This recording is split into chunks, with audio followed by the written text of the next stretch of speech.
சரி, ரெண்டாவது ஒரு விஷயம், அதுவும் சென்ற வாரம் அந்த சொன்ன அடிப்படையில் உள்ளது தான்.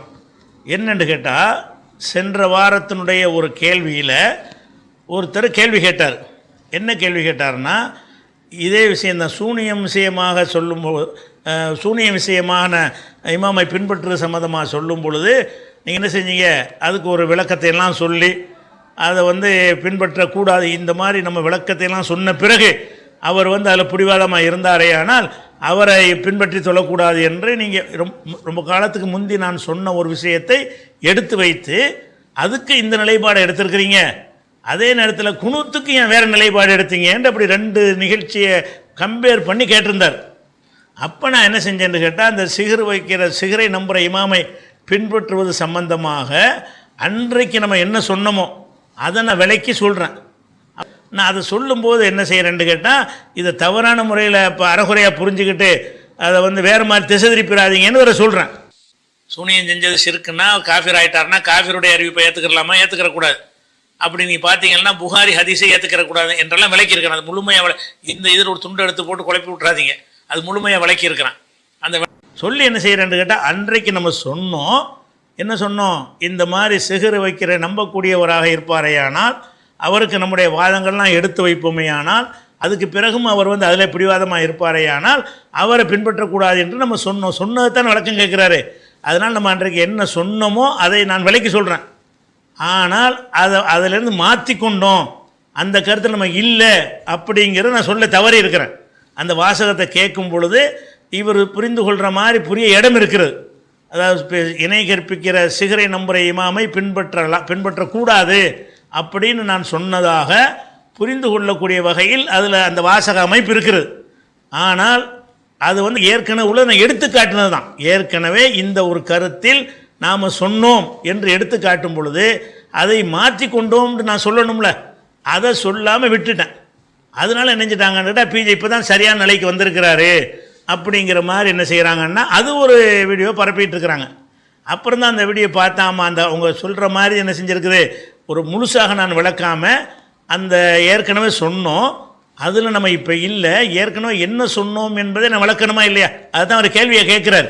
ஏற்கனவே நான் என்ன சொன்னேன் என்றதை விளக்குனா தான் இந்த குனூத்துக்கு பதில் சொல்வதற்கு அது மேட்ச் ஆகும்.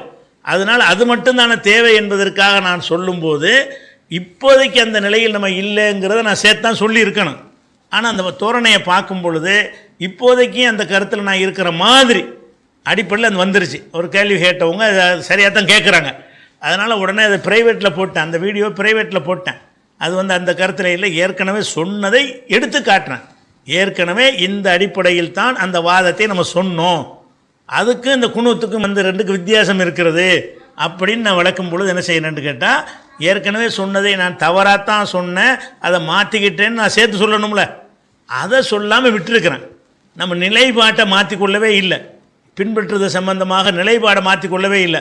ஆனால் அந்த வாசகத்திலிருந்து அதை தெளிவுபடுத்துகிற விதமாக அந்த பதில் அமையலை என்ற காரணத்தினால யூடியூப்பில் போடப்பட்டதில் மட்டும் என்ன செஞ்சுருக்கோம்னு கேட்டால், அதை ப்ரைவேட்டில் போட்டுருவோம், எல்லோரும் பார்க்காத நிப்பாட்டி வச்சுட்டோம், இது விலைக்கு சொல்லிடுவோம் அப்படின்ட்டு. அதனால் அந்த சிகரவன் நம்மளால் பின்பற்ற விஷயத்தில் நம்ம மாற்றி கொண்டோம்ல, அந்த கருத்தில் தான் நம்ம இருக்கிறோம். அதாவது சூனியத்தை நம்புறதை ஷிர்க் என்று நம்ம சொல்லி வருகிறோம். எப்போது ஷிர்க் என்று சொல்ல, ஒரு காலத்தில் அதை பற்றி அந்த கருத்து இல்லாமல் நம்ம இருந்திருக்கிறோம், அது பேச்சு இல்லை. எப்போது இது ஷிர்க்கு தான், சூனியத்தை நம்புறது ஷிர்க் என்றும், நபிகள் நாயகத்துக்கு சூனியம் செய்ததாக நம்புவது குர்ஆனுக்கு மாற்றம் என்றும் நம்ம எப்போ சொல்ல ஆரம்பித்தோமோ, அந்த சொன்னதில் இருந்து இந்த பேசிக்கிட்டு இருக்கிற இந்த நிமிஷம் வரைக்கும் அந்த நிலைப்பாட்டில் நம்மிடத்தில் எந்த ஒரு மாற்றமும் இல்லை, மாற்றுவதற்குரிய எந்த ஒரு காரண காரியங்களும் ஏற்படவில்லை. இப்போ சூனியம் ஷிர்க் என்பதில் உறுதியாக தெளிவாக இருக்கிறோம். அதே நேரத்தில் அந்த சூனியத்தை நம்புகிறாங்கல்ல, அவங்கள பற்றி என்ன முடிவெடுப்பது? சூனியம் ஷிர்க் மாற்று கருத்து கிடையாது. சூனியத்தை நம்புகிறவங்கள பற்றி நம்ம முடிவெடுக்க தேவையில்லை. ஏன்னு கேட்டால் எந்த மனிதரை பற்றி முடிவெடுக்க வேண்டிய அவசியம் நமக்கு இல்லை. ஆனால் அவர்களோட நம்ம தொடர்பு வைக்க வேண்டிய அவசியம் ஏற்படும் போது, மார்க்க ரீதியான தொடர்பு வைக்க வேண்டிய அவசியம் ஏற்படும் பொழுது அவர்களை எந்த கணக்கில் எடுத்துக்கொள்வது அப்படிங்கிற ஒரு பிரச்சனை வரும் பொழுது தான் அதில் சில திருத்தங்களையும் சில கூடுதல் விளக்கங்களையும் நம்ம கடந்த சில வாரங்களுக்கு முன்னாடி சொல்லியிருந்தோம். அதாவது அவர் சூனியத்தை நம்புறாரு. ரெண்டு வகை இருக்கிறாங்க. சூனியத்தை இந்த ஆதாரங்கள் எல்லாம் இல்லாமல் அவங்க கண்ணை மூடிட்டு ஒரு கூட்டம் நம்புகிற கூட்டம் ஒன்று இருக்கிறாங்க. அவங்கள விட்டுருவோம். புரிந்து கொள்கிற விஷயத்தில் இது ஹதீஸில் வந்திருக்குது, ரசூலுல்லாஹ் சொல்லியிருக்கிறாங்கன்னு இருக்குது, ஒரு அறிவிப்பு இருக்குதுல்ல, அதனால நாங்கள் நம்புகிறோம். அல்லாஹ் 102 சொல்கிறான்ல சூனியத்தை கற்றுக் கொடுத்தார்கள்ண்டு, அதன்படி நாங்கள் நம்புகிறோம். அவங்க புரிந்து கொண்ட வகையில் அதை நம்பினார்கள் என்று சொன்னால் அவர்களை பற்றி என்ன முடிவெடுப்பது என்றால், அப்படி செஞ்சாலும் ஷிர்க்கு தான், மாற்றுக்கிறது கிடையாது. அந்த மாதிரி அவங்க நம்பினாலும் ஷிர்க்கை தான் நம்புகிறார்கள். ஆனால் அந்த ஷிர்க்கை அறியாமையில் நம்புகிறார்கள் என்று அதை விட்டு விடுவதா, அல்லது ஷிர்க்கு தான் என்று அவங்கள பின்பற்றாமல் இருப்பதா? இப்போ ஒரு அவசரத்துக்கு தொட வேண்டிய நேரம் வருது, அவங்கள பின்பற்றி தொட வேண்டிய ஒரு சூழ்நிலை வரும்போது அவங்கள பின்பற்றி தொழலாமா? முஷ்ரிக்கு என்று சொன்னால் பின்பற்றி தொழக்கூடாது. இணை கற்பிச்சிட்டாங்கன்னு சொல்லிவிட்டோம் என்று சொன்னால் அவங்கள பின்பற்றி நம்ம தொழ முடியாது. அதே மாதிரி அவங்களுக்கு ஜனாசா தொழுகை நடத்த முடியாது. இணை கற்பிச்சிட்டாங்கன்னா ஜனாசா தொழுகை நடத்த, கல்யாணத்துக்கு பிரச்சனை இல்லை. ஏன்னு கேட்டால் கல்யாணத்துக்கு அகல கிதாபு கணக்கில் கூட வச்சுக்கிட்டு என்ன செய்யலாம், செஞ்சிடலாம். அவங்களுக்கு ஜனாசா தொழுகை நடத்தலாமா என்கிற ஒரு விஷயம் வரும்போது, அது மாதிரியான ஒருத்தர் இறந்துட்டார்னு வைங்க, அவருடைய ஜனாசாவில் போய் கலந்து கொள்ளலாமா என்கிற ஒரு விஷயம் அதில் வருகிறது. அவர் இமாமா இருந்தார்னா அவரை பின்பற்றி தொழலாமான்னு விஷயம் வருகிறது. அது சம்பந்தமாக நம்ம துவக்கத்தில் என்ன மாதிரி சொல்லி இருந்தோம் என்று சொன்னால், நம்ம விஷயத்தை தெளிவுபடுத்தின பிறகு, புரிய வைத்த பிறகு, அதுக்கு பிறகும் அவர்கள் இருப்பார்களே ஆனால் அவர்களை நம்ம ஃபாலோ பண்ண முடியாது. நம்ம இந்த எதிர்வாதங்கள் அவங்களுக்கு கிடைக்காம இருக்குமே ஆனால், அவர்கள் அப்படி நடந்து கொண்டார்களே ஆனால் அதை நம்ம அவங்கள பின்பற்றி தொழுகிறது பிரச்சனை இல்லை, அவங்க தப்பாக தான் புரிஞ்சிருக்கிறாங்கன்னு விளங்கி கொள்ளணுங்கிற ஒரு கருத்தை வச்சுருந்தோம். கடந்த சில வாரம் சின்ன ஒரு ஏற்கனவே சொன்ன நிலையிலிருந்து அதே நிலை தான் சின்ன ஒரு திருத்தம் செய்த ஒரு கருத்தை வெளியிட்டிருந்தோம். அதுக்கு என்ன காரணத்தை சொன்னோம் என்று சொன்னால், ஷிர்க் என்பது அந்த காரியம் ஷிர்க்காக இருந்தாலும் சில நேரங்களில் சில நுணுக்கமான ஷிர்க்குகள் மக்களுக்கு விளங்காமல் இருக்கும். இப்படி விளங்காமல் இருக்கும் என்பதற்கு ஹதீஸ்களில் ஆதாரம் இருக்கிறது. என்ன ஆதாரம் இருக்கிறது? நபிகள் நாயகம் ஸல்லல்லாஹு அலைஹி வஸல்லம் அவங்க காலத்தில் சஹாபாக்கள் ரசூலுல்லாஹ் வாழ்ந்த காலத்திலேயே அவங்கள அறிந்து கொள்ளும் விதமாகவே என்ன செய்வாங்கன்னா, சத்தியம் செய்யும்போது ஒல் காபா, காபாவின் மீது சத்தியமாக என்று சொல்லி கொண்டு இருந்தார்கள். காபாவின் மீது சத்தியம் செஞ்சீங்கன்னா அது ஷிர்கான காரியம். அல்லாஹ்வை தவிர யார் மேலேயும் சத்தியம் செய்யக்கூடாது. காபா அல்லாஹ்வுடைய ஆலயமாக இருந்தாலும் அது அல்லாஹ் கிடையாது. குர்ஆன் அல்லாஹ்வுடைய வேதமாக இருந்தாலும் அது அல்லாஹ் கிடையாது. அதனால் குர்ஆன் மீது சத்தியமாக, காபாவின் சத்தியமாகலாம் அது ஷிர்கான விஷயங்கள். ஆனாலும் இந்த காபாவின் மீது ஆணையாக என்கிற ஒரு விஷயத்தை சஹாபாக்கள் சொல்லி கொண்டு இருந்தார்கள். ஒரு விஷயம். அது மாதிரி இன்னொரு விஷயத்தையும் அவர்கள் சொல்லி கொண்டு இருந்தார்கள். என்ன சொன்னார்கள் என்று சொன்னால், நபிகள் நாயகம் ஸல்லல்லாஹு அலைஹி வஸல்லம் அவங்க சொன்னபடி ஒரு காரியம் நடந்துருச்சுன்னு வைங்க, அப்போ நபிகள் நாயகத்தில் போய் என்ன சொல்லுவாங்கன்னு கேட்டால், மாஷா அல்லாஹு ஷித்த, அல்லாவும் நீங்களும் நினச்சபடி நடந்துருச்சுன்றாங்க. ரசூல் ஸல்லல்லாஹு அலைஹி வஸல்லம் ஏதோ ஒரு விஷயத்தை பற்றி அறிவிச்சிருக்கிறாங்க. இன்றைக்கி பஹ்ரைன்லேருந்து காசு வரும், பணம் வரும்னு அறிவித்திருக்கிறாங்க. அறிவித்தபடி வந்துருச்சு. அதை பற்றி சஹாபாக்கள் ரசூலுல்லாஹ்ட்ட பேசும்போது என்ன செய்வாங்கன்னு கேட்டால், மாஷா அல்லாஹு ஷித்த, அல்லாவும் நீங்களும் நாடியபடி நடந்து விட்டது அப்படின்னு சொல்லுவாங்க. இது ரசூலுல்லாஹ்வுக்கு தெரியாமல் வேற ஒரு உரஞ்சாரத்தில் இருந்து சொல்ல மாட்டாங்க, நேருக்கு நேராக பார்த்து சொல்லுவாங்க. எப்படி? மாஷா அல்லாஹ் ஷித்த, நீங்களும் அல்லாவும் நாடியபடி நடந்து விட்டது அப்படின்னு சொல்லும்போது இது பயங்கரமான ஷிர்க்கு தானே. இந்த ஷிர்க்கை நபிகள் நாயகம் ஸல்லல்லாஹு அலைஹி வஸல்லம் அவர்கள் அதை கண்டுகொள்ளவில்லை, கண்டிக்கவில்லை. இப்படி சொல்லிக்கொண்டே இருக்கிறார்கள். எந்த அளவுக்கு சொல்லி கொண்டிருக்கிறார்கள் என்று கேட்டால், முஸ்லீம்களுடைய இந்த பழக்கம் யூதர்கள் வரைக்கும் தெரிஞ்சு போச்சு. யூதர்கள் தெரிஞ்சவங்க என்ன செய்கிறாங்கன்னா, அவங்க நம்மெல்லாம் ஷிர்க் வைக்கிறோன்னு இவர் பேசுகிறாரு, அவர் தானே ஷிர்க் வைக்கிறாரு, நேராக போய் கேட்போமே அப்படின்னு சொல்லி ரசூலுல்லாஹ்ட்ட என்ன செய்கிறாங்க, நேமல் கௌம் அன்தும் லவ்லா அன்னக்கும் துஷ்ரிகூன், நீங்கள் ஷிர்க் வைக்காமல் இருந்தால் நீங்கள் நல்ல ஜனங்களாக இருப்பீங்க, நீங்கள் ஷிர்க் வைக்கிறீங்களே அப்படின்ட்டு சொல்லி ரசூலுல்லாஹ்ட்டே நேரடியாக ஒரு இது விளக்கிட்டு முன்னாடி ஆதாரத்தோட அதை சொல்கிறார். அப்போ ரசூலுல்லாஹ் கேட்குறாங்க, என்னப்பா நாங்கள் எங்கேப்பா ஷிர்க் வைக்கிறோம்? அப்போ அந்த யூதர் சொல்கிறாரு, நீங்கள் காபாவின் மீது ஆணையாகன்னு சொல்கிறீங்க, ஷிர்க்கு தானே, உங்கள் மக்கள்லாம் சொல்கிறாங்க அதுக்கு ஷிர்க்கு தானே அப்படின்னோடனே அப்படி கொஞ்சம் நேரம் ரசூலுல்லாஹ் நிதானித்து இருந்து விட்டு மக்களுக்கு சொன்னார்கள், இனிமேல் சத்தியம் செய்வதாக இருந்தால் காபா மேலே சத்தியமாக நீங்கள் சொல்லக்கூடாது.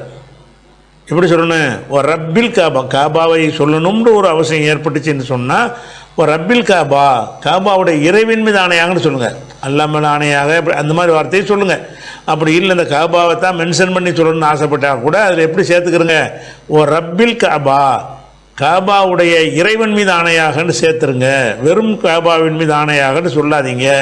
காபாங்கிறது கடவுள் கிடையாது, அது இறைவன் கிடையாது என்பதை அப்போ தான் ரசூலுல்லாஹ் கரெக்ஷன் பண்ணுறாங்க, திருத்துறாங்க, மக்களுக்கு சொல்லிக் கொடுக்குறாங்க. அதே மாதிரி ரெண்டாவது விஷயத்துக்கு என்ன சொல்கிறாங்கன்னா, நான் சில விஷயங்களை உங்களுக்கு சொல்லுவேன், சொன்னபடி அது நடந்துடும். நீங்கள் என்கிட்ட வந்து என்ன சொல்கிறீங்க? மாஷா அல்லாஹ் ஷேத்தன்னு சொல்கிறீங்க. நீங்களும் அல்லாவும் நாடியபடி நடந்து விட்டது என்று சொல்லி என்னமோ நானும் அல்லாவும் சேர்ந்து தான் அந்த முடிவு எடுக்கிற மாதிரி, அல்லாவும் நானும் சேர்ந்து ஒரு முடிவு எடுக்கிற மாதிரி ஒரு கருத்து அதில் அடங்கி இருக்கிறது. அப்படி இனிமேல் சொல்லாதீங்க. அவர் சிறுக்குன்னு அவர் சொல்கிறாரு, கரெக்டாக தான் சொல்கிறாரு. அதனால் நீங்கள் இனிமேல் அப்படி சொல்லாதீங்க. எப்படி சொல்லுங்கள்? இதான் நான் சொன்னபடி ஒரு காரியம் நடந்து விட்டது என்று சொன்னால், ஒரு நடக்கக்கூடிய காரியத்தை பற்றி நான் பேசி அது உங்கள் நிதர்சனமாக உங்கள் கண்ணு முன்னாடி நடந்தது என்று சொன்னால் என்னை நோக்கி நீங்கள் என்ன சொல்லலாம்னு கேட்டால், மாஷா அல்லா, அல்லாஹ் நினச்சே நடந்து விட்டது, சும்மா சேர்த்த, அப்புறம் நீங்கள் நாட்டினீங்க, அப்புறம் தான் நீங்கள் நாட்டினீங்க. அல்லாஹ் முதல்ல நினச்சிட்டான், அதான் நடந்திருக்கு. அவன் நினச்ச பிறகு நீங்கள் நாட்டினீங்கன்னு சொல்லி சும்மா சேர்த்தன்னு போடுங்க.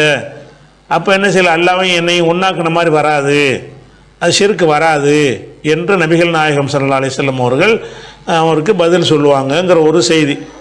இது ஒரு ஆத்தன்டிக்கான செய்தி, ஏராளமான நூல்களில் வந்திருக்கிறது. அதனுடைய மூலங்களோடு கூட உங்களுக்கு அந்த கடந்த பதிவில் இது குறித்து பேசுகிற பதிவில் விளக்கியிருக்கிறோம். இப்போ வேணால் அந்த ஹதீஸுடைய மூலத்தை நான் போட்டு விட்றேன். இதுதான் அந்த ஹதீஸு. அப்போ இந்த ஹதீஸின் பிறகு நம்ம என்ன சொன்னோம்னு கேட்டால், இந்த ஷிர்கான காரியத்தை வந்து அந்த சஹாபாக்கள் முஸ்லீம் ஆன பிறகு செஞ்சாங்களா இல்லையா? இது ஷிர்க்கு தான் என்று ரசூலுல்லாஹ் வந்து பிறகு சொன்ன பிறகு நமக்கு தெரிகிறது. அதுக்கு முந்தின தேதி வரைக்கும் யூதர் சொல்கிற வரைக்கும் என்ன செஞ்சுருக்காங்க, எத்தனை நாள் சொன்னாங்கன்னு தெரியல. இது மாதக்கணக்கில் இருந்துச்சா வருஷக்கணக்கில் இருந்துச்சான்னு நமக்கு தெரியல. ஏதோ சில காலங்கள் இருக்க போய் தான் யூதர் வரைக்கும் இந்த தகவல் போய் அவருக்கு வர்ற அளவுக்கு அது பரவலாக இருந்திருக்கிறது. அப்படிங்கிற அடிப்படையில் பார்த்தோம்னு சொன்னால் ஒரு 6 மாதமே 1 வருஷமாக இருந்துச்சுன்னு வச்சுக்கிறோங்களேன். அப்போ அந்த 1 வருஷ காலத்தில் உள்ள அந்த இதை சொன்ன நிலையில் மரணித்தார்கள், அவங்களுடைய நிலைமை என்ன? அவங்க முஷ்ரிக்கா மரணித்தா நம்ம யாராவது சொல்லுவோமா? ஷிர்க்கு தான் வச்சாங்க. ஷிர்க்கு வச்சுருந்தா கூட அந்த நிலையில் மூத்தானால் திருத்தி கொண்டவங்கள விட்டுருங்க. ஷிர்க்கு செஞ்சுட்டு திருத்திட்டா தான் எந்த பஞ்சாயத்தும் இல்லையே. பகிரங்க ஷிர்க்கு ஒரு காஃபிராக இருந்தவனே இஸ்லாத்துக்கு வந்தால் தான் அந்த அந்த குஃபுருக்கு கேள்வி இல்லையே. அந்த மாதிரி உள்ளதுக்கு நான் சொல்லலை. அந்த நம்பிக்கையில் இறந்துட்டாங்க. இந்த இடையில வந்து 6 மாதம் 1 வருஷத்தில் ஒரு 10 பேராவது மூத்தாயிட்டான்னு வைங்களேன். அப்போ அந்த 10 பேர் என்னவா மூத்தானார்கள்?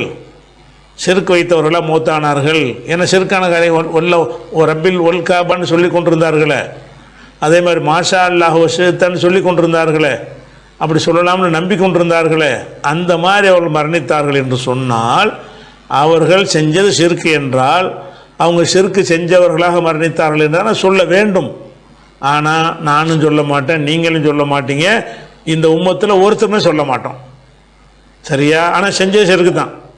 செஞ்ச ஷிர்க்காக இருந்தாலும் அதே நீங்கள் ஷிர்க்கு சொல்லலை. அப்போ தான் நம்ம யோசிக்கிறோம், அந்த சஹாபாக்கள் செஞ்ச காரியம் ஷிர்க்கு தான். செஞ்ச காரியம் ஷிர்க்குன்னு எதை வச்சு சொல்கிறோம்? ரசூலுல்லாஹ் கரெக்ஷன் பண்ணி பிறகு திருத்திட்டாங்கல்ல.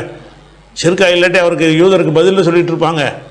யூதருடைய குற்றச்சாட்டை ஏற்று ஆமாம் ஷிர்க்கு தான் நாங்கள் திருத்திக்கிறோம் அப்படின்னு சொன்னதுக்கு பிறகு அப்போ ஷிர்க்கு தான் செஞ்சுருக்கிறாங்க. அப்போ நம்ம என்ன யோசிக்கிறோம்னு கேட்டால், ஒருவருக்கு ஷிர்க் என்பது கூட புரியாமல் இருக்கும். புட்டிவாத ஷிர்க்கை தௌஹீத் அதில் கல் மண்ணெல்லாம் வேணாடுன்னு வந்தாங்க, அவங்கள ஷிர்க்கு வைப்பாங்க. சில விஷயங்களை புரியாமல் நெஞ்சிருப்பாங்க, அது செஞ்சுருப்பாங்க. ரசூலுல்லாஹ்வுக்கு அதை கண்டுக்கிறாம தான் இருந்தாங்க அந்த யூதர் கேட்குற வரைக்கும். அப்படிங்கிற இந்த ஹதீஸ் இருக்குது என்று சொன்னால் இதுக்குரிய முக்கியத்துவம் கொடுக்கணுமா இல்லையா? இந்த ஹதீஸ் சொல்லக்கூடிய செய்தி என்னன்னு கேட்டால், ஒருவர் வந்து ஷிர்கான விஷயத்தை அவர் நம்புகிறார், அது ஷிர்க்கு தான், மாற்று கருத்து கிடையாது. ஷிர்க்கை தான் நம்புகிறார், மாற்று கருத்து கிடையாது.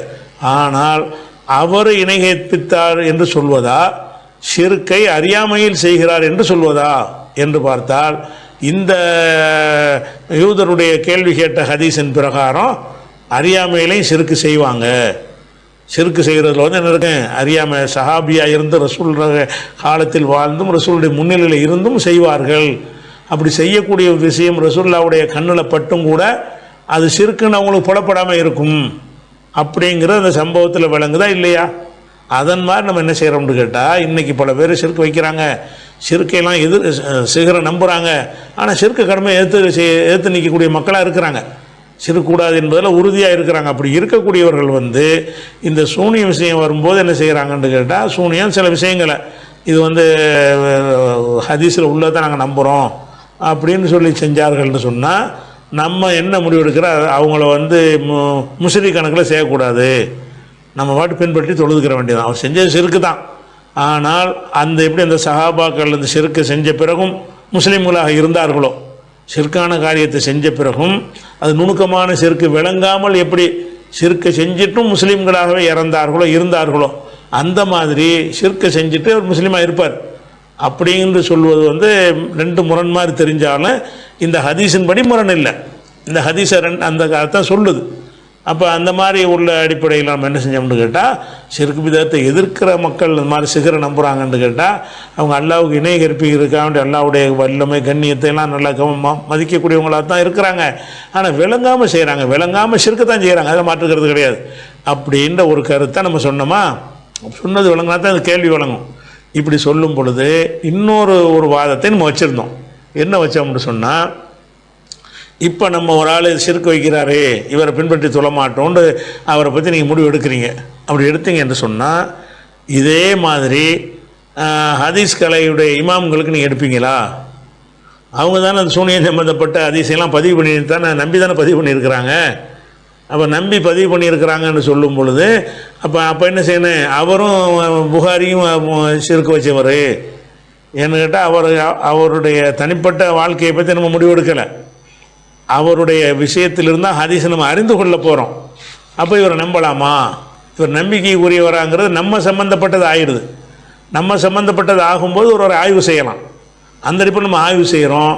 இவர் சூனியத்தை நம்புகிறாரு, சூனியம் நம்புறது தப்பு இல்லை என்று புகாரி நினைக்கிறாரு. அப்படி நினைக்கும் பொழுது நீங்கள் இந்த ஆலிமுக்கு எடுத்த முடிவு அவருக்கு எடுக்கணுமா இல்லையா? இந்த ஆலிம் சிறுக்கு வச்சார், நான் தொழ மாட்டேன்னு சொல்கிறீங்க. இதே மாதிரி தானே அவரும் அதை நம்பினவராக இருக்கிறாரு புகாரி. அப்போ அவருக்கு என்ன முடிவு எடுக்கணும்?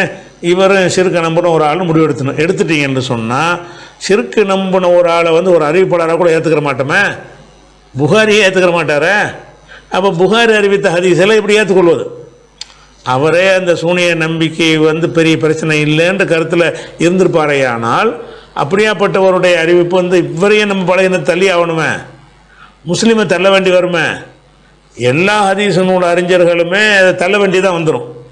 என்னட்டா யாரும் சூனியத்தை நம்புவது சிறுக்கு இல்லைன்னு சொல்லவே கிடையாது. நம்ம சிந்தித்தோம் என்று கேட்டால், நம்ம ஒரு முடிவு எடுத்தோம்னா நம்மள்கிட்ட முரண்பாடு அற்ற ஒரு முடிவாக இருக்க வேண்டும். இது நம்ம முரண்பட்ட நிலை எடுக்கணும். இவங்களுக்கு ஒரு நிலை எடுத்தோம்னு சொன்னால் இதே நிலையத்தை அவங்களுக்கு எடுக்கணும். புகாரி இமாமை நம்ம பின்பற்றி தொடுதல்ங்கிற விஷயம் நமக்கு வராது, ஏன்னா அவர் நம்ம காலத்தில் இல்லை. அதே நேரத்தில் அவரிடமிருந்து வகியை பெற்றுக்கொள்ளக்கூடிய நிலையில் நம்ம இருக்கிறோம். வகி செய்திகளை அவர் வழியாகத்தான் அறிந்து கொள்ளக்கூடிய நிலையில் நம்ம பெரும்பாலானவற்றை அவற்றிலிருந்து அறிகிறோம். அவற்றை இருந்தும் அவரை போன்ற ஹதீஸுகளை அறிஞர்களிடமிருந்து தான் அறிந்து கொள்கிறோம். அப்போ அவர்களே சிறுக்கு உள்ளவர்களாக இருந்தார்களே, ஆனால் அவர்களை எப்படி அறிவிப்பாளர் நம்ம ஏற்றுக்கொள்வது? அந்த அறிவிப்பாளர்கள் அந்த புகாரி முஸ்லீமே சிறுக்கு வைக்கிறாள் அறிவிப்பாளரை ஏற்றுக்கிற மாட்டாங்களே. ஷியாக்கள் அவங்களுடைய அறிவிப்பெல்லாம் ஏற்றுக்கொள்ளக்கூடியவங்க, அதாவது அலியை அல்லா இடத்துல வைக்கக்கூடியவர்களாக இருந்தால் அந்த ஷியாக்களுடைய அறிவிப்பை ஏற்றுக்கொள்ள மாட்டார்கள் ஹதீஸ் கலையில்.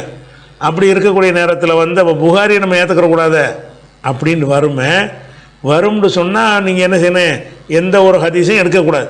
எல்லா ஹதீஸுடைய அறிஞர்களுமே இந்த ஹதீஸுகளை இந்த மாதிரி ஹதீஸுகளை பதிவு செஞ்சுருக்கிறார்கள். அப்போ ஒரு ஹதீஸும் எடுக்க முடியாத நிலை வரும். அப்படி நீங்கள் எடுக்க மாட்டீங்கன்னு சொன்னால் இவருக்கு மட்டும் எடுக்கிறீங்கன்னு கேட்குறோம். ஒன்று இவருக்கு எடுக்கிற முடிவை அவங்களுக்கு எடுங்க, அல்லது அவங்களுக்கு எடுக்கிற முடிவை இவங்களுக்கு எடுங்க. அவங்களுக்கு என்ன முடிவு எடுக்கிறோம்? அவங்க செஞ்சாலும் நம்மளை பாதிக்காது, புரிந்து கொள்வதில் தப்பு செஞ்சுருப்பாங்க என்று நீங்கள் எடுத்துக்கொண்டு அவங்களுடைய ஹதீஸுகளை ஏற்றுக்கொண்டீங்கன்னு சொன்னால் இவரும் புரிந்து கொள்வதில் தப்பு செய்வார்னு சொல்லிட்டு போங்க, பின்பற்றி தொகுத்து. அந்த காரியம் செருக்கு தான். இவரை நம்ம போட்டு சிறுக்கு செஞ்சார்னு சொல்லி நம்முடைய தொடர்புகளை நிறுத்தி கொள்ள தேவையில்லை அப்படின்னு இவருக்கு எடுங்க. அல்லது இவருக்கு எடுத்த முடிவு தான் சரி என்று இருக்குமே, ஆனால் அவருக்கு அதை எடுத்துருங்க. நீ புகாரியாக இருந்தால் முஸ்லீமாக எங்களுக்கு என்ன, நீ சூனியத்தை ஆதரிக்கிற ஆளாக இருக்கிறீங்கள, அதனால் உன் ஹதீஸ் எனக்கு என்னத்துக்கு அப்படின்னு வந்தீங்கன்னா எந்த ஹதீஸ் கித்தாபையும் எடுக்க முடியாமல் போயிடுமா. அப்போ வெறுமனே குரான் மட்டும்தான் நிற்கும். வணங்குதா? அந்த மாதிரியான ஒரு அடிப்படையில் நின்று போயிடும். இதுதான் நம்ம வாதமாக வச்சது. இப்படி ஒரு வர்றதுனால அதனால் பின்பற்றி தொடக்கூடாது அப்படிங்கிறதெல்லாம் சொல்லாதீங்க என்று வைக்கிறோம். அதுக்கு என்ன செய்கிறாங்கன்னு கேட்டால், இந்த விஷயத்தை விளங்கினா தான் உங்களுக்கு விளங்கு. இதெல்லாம் எதிர்கேள்வி கேட்குறாங்க. என்னென்ன எதிர்கேள்வி கேட்குறாங்கன்னு ஒன்று ஒன்றா வகை வகையாக பிரித்து பார்க்க போகிறோம். என்ன எதிர்கேள்வி கேட்குறாங்கன்னா, இப்போ புகாரி இமாம் இருக்கிறார். புகாரி இமாமை பொறுத்த வரைக்கும், முஸ்லீமை பொறுத்த வரைக்கும், எல்லா அறிஞரையும் பொறுத்த வரைக்குமே, ஹதீஸ்கள் அறிஞர்களை பொறுத்த வரைக்கும் அவங்க அறிவிப்பாளர்களை பார்த்து தான் செய்தியை முடிவு செஞ்சாங்களே தவிர அது இருக்குதா இல்லையா அதெல்லாம் அவங்க கவனத்தில் கொள்ளவே இல்லை. எனக்கு இவர் சொன்னார், அவர் நல்ல ஆள். அவருக்கு இந்த அவர் சொன்னார், அவர் நல்ல ஆள். அவருக்கு இவர் சொன்னார், இவர் நல்ல ஆள். இவருக்கு அவர் சொன்னார், அவர் நல்ல ஆள். அவருக்கு ஒரு சஹாபி சொன்னார், அவர் நல்ல ஆள். அப்படிங்கிறத பார்த்து சரி நல்லவர்கள் வழியாக வந்திருக்குன்னு பதிவு செஞ்சாங்க. சொல்கிற கண்டென்ட் என்ன, செய்தி என்ன, அதில் அவங்களுக்கு எந்த ஒரு கருத்தும் கிடையாது. அவங்களுடைய ஹதீஸுடைய விதியில் அவங்க அது என்ன செய்யலை, அந்த கண்டென்ட்டை பார்க்கணும், கருத்தை பார்க்கணும் என்று அவங்க ஹதீஸ் கலை விதியில் இருக்கிறது. இந்த ஹதீஸ் தொகுத்த இமாம்களுடைய நிலைப்பாட்டில் அது இல்லை. அப்படிங்கிறதை வைத்து பார்த்தீங்கன்னு சொன்னால், அப்போ நம்ம என்ன செய்யணும், இந்த புகாரி முஸ்லீம் அவங்க பதில் நமக்கு சொல்கிறாங்க. என்ன சொல்கிறாங்கன்னு கேட்டால், அவர் எங்கே நம்பினார் சிகர சூனியத்தை, எங்கே புகாரி நம்பினார்? புகாரி நம்பவே இல்லை. அவரை கொண்டே இந்த இப்போ உள்ள நம்ம காலத்தில் என்ன சூனியத்தை நம்புகிறாங்களோ அவங்களோட கம்பேர் பண்ணுறீங்க. அந்த புகாரி அவர் வெறுமனே எடுத்து சொல்லக்கூடியவர் தானே அவர்.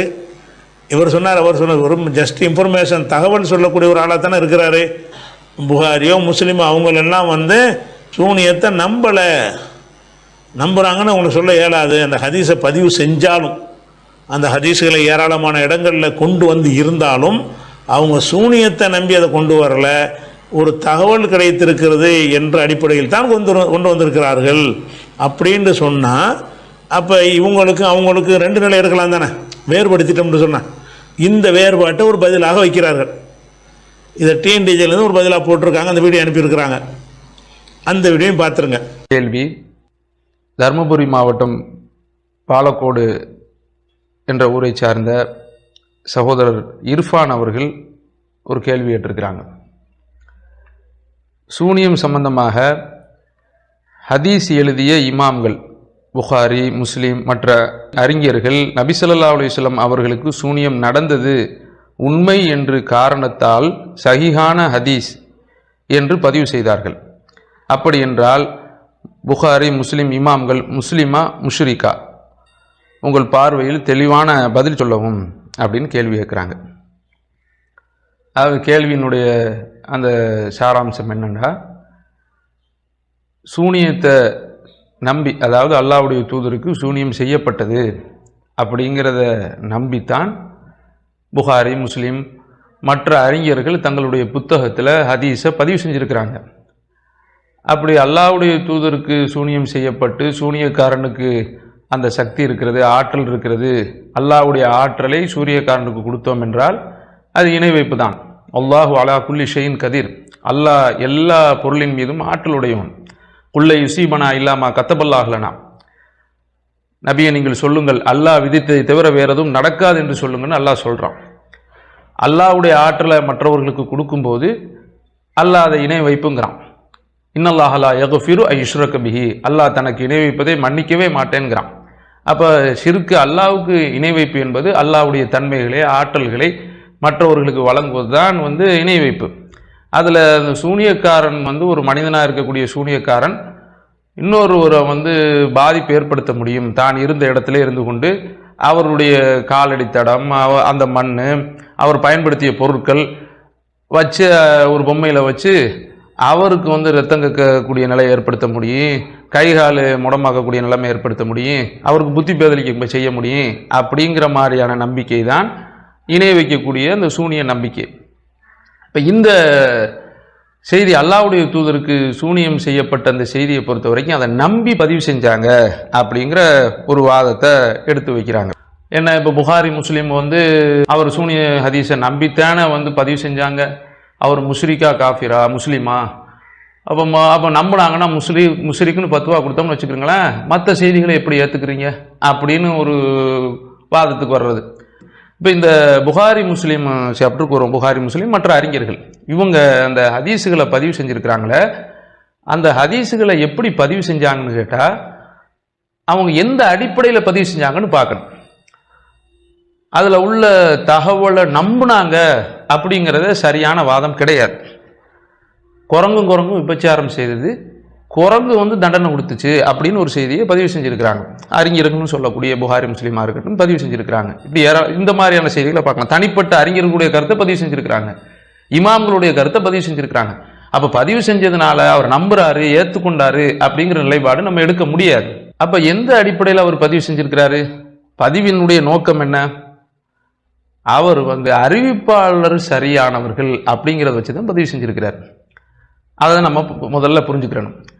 இனி இவங்க சுல்லாவுக்கு சூனியம் செய்யப்பட்டதுங்கிறது உண்மைதான் என்று நம்பி பதிவு செய்கிறாங்க அப்படின்னு எடுத்துக்கிட்டா, சூனியத்தை நம்பினால் சொர்க்கம் செல்ல மாட்டார் அப்படிங்கிற செய்தி வருது, அதை பதிவு செஞ்சாங்களே, இப்போ அதையும் நம்பித்தானே செஞ்சுருக்கிறாங்க.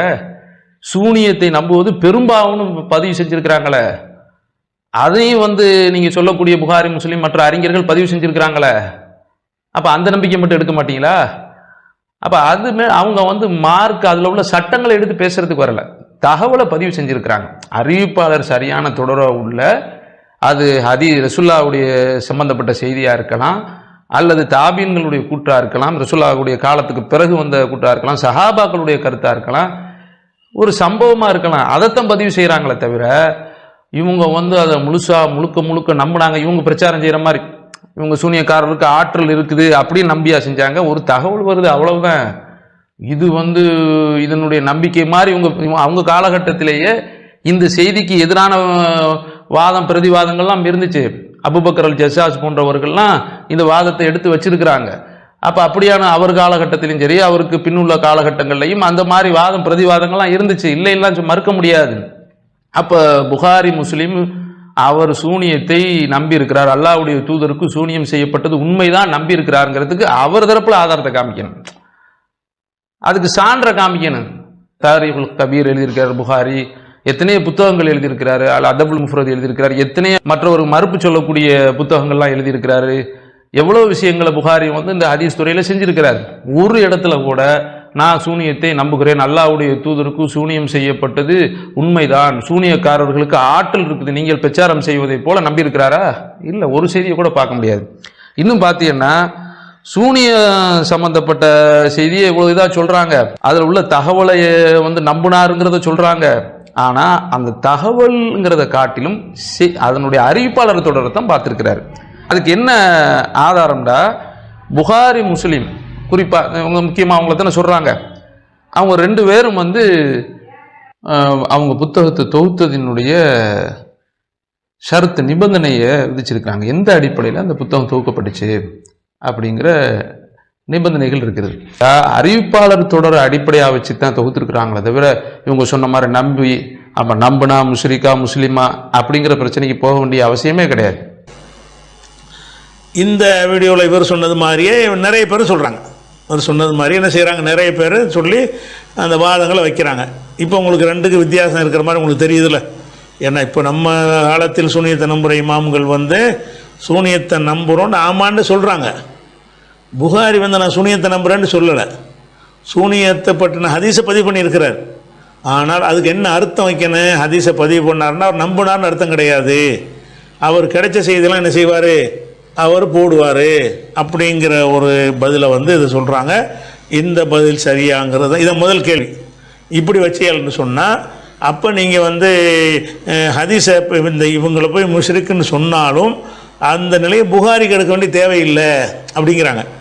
நம்ம காலத்தில் சூனியம் வைத்தவர்களுக்கு, சூனியத்தை நம்புகிறவர்களுக்கு ஒரு முடிவை நம்ம எடுத்தாலும் இதே முடிவை புகாரி இமாம் போன்ற ஹதீஸ்களை மேதைகளுக்கு எடுக்க தேவையில்லை. ஏன்னு கேட்டால் அவங்க இவங்கள மாதிரி நம்பினவங்களாக இருக்கலை, சூனியம் பற்றிய செய்தியை பதிவு செஞ்சவங்களாக இருந்தாங்களே தவிர நம்பியவர்களாக இருக்கலை அப்படின்னு இதை சொல்லும் பொழுது ஆமாம் வித்தியாசம் இருக்குது அப்போ என்று நினைக்கிறார்கள். நினைத்தானே செய்கிறாங்க, ஒரு குழப்பமாக இருக்குது எங்களுக்கு, என்ன நீங்கள் சொன்னபடி இல்லையே என்று கேட்குறாங்க. அப்போ இதை விரிவாக விளக்க வேண்டிய ஒரு அவசியம் நமக்கு ஏற்படுகிறது. இப்போ ஒரு அறிவிப்பாளரை நம்புறதுங்கிறது இருக்குல்ல, அறிவிப்பாளர் என்பது புகாரி ஒரு அறிவிப்பாளர். உதாரணத்துக்கு புகாரி ஒரு அறிவிப்பாளர். புகாரி யாரிடமிருந்து அறிவிக்கிறாரோ அவரும் அறிவிப்பாளர், அந்த ஆள் யார்கிட்ட அறிவிக்கிறாரோ அவரும் அறிவிப்பாளர், அந்த ஆள் யார்கிட்ட அறிவிக்கிறாரோ அவரும் அறிவிப்பாளர் தான். இந்த கடைசியாக ஒருத்தர் சொல்லுவார்ல, அவர் அறிவிப்பாளர் கிடையாது. ஒரு ஹதீஸில் இங்கேருந்து பார்த்தா கடைசி, அங்கேருந்து பார்த்தா ஃபஸ்ட்டு, அங்கேருந்து பார்த்தா ஃபஸ்ட்டு வர்றாரு அறிவிப்பாளர். அவர் அறிவிப்பாளரா அந்த செய்தியை சொல்கிறவரா? அவரே தான் சொல்கிறார். அறிவிப்பவர் என்றால் அடுத்தவர் சொல்ல எடுத்து சொல்பவர் அறிவிப்பவர்னா. கருத்துக்கு சொந்தக்காரர்னா அவர் யாருடைய சொல்ல அவரே தான் சொல்கிறார், அவரே ஃபஸ்ட்டு அவர் தான் சொல்கிறார். அந்த மாதிரி சொல்லுவார். இப்போ நபி சொன்னார்கள் என்று ஒருத்தர் சொல்கிறாருன்னா அங்கே எடுத்து சொல்கிறாருன்னு வந்துடும்.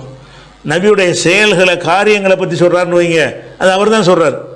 அப்போ அறிவிப்பாளருங்கிற ஒரு விஷயம் புகாரிக்கு நீங்கள் அறிவிப்பாளர்னு சொல்லிவிட்டு ஒரு பதிலை சொல்லிட்டு போயிடலாம். அவர் அறிவிக்கிறார், அவர் நம்புகிறாரு நம்பலைங்கிற பிரச்சனைலாம் அங்கே வராது.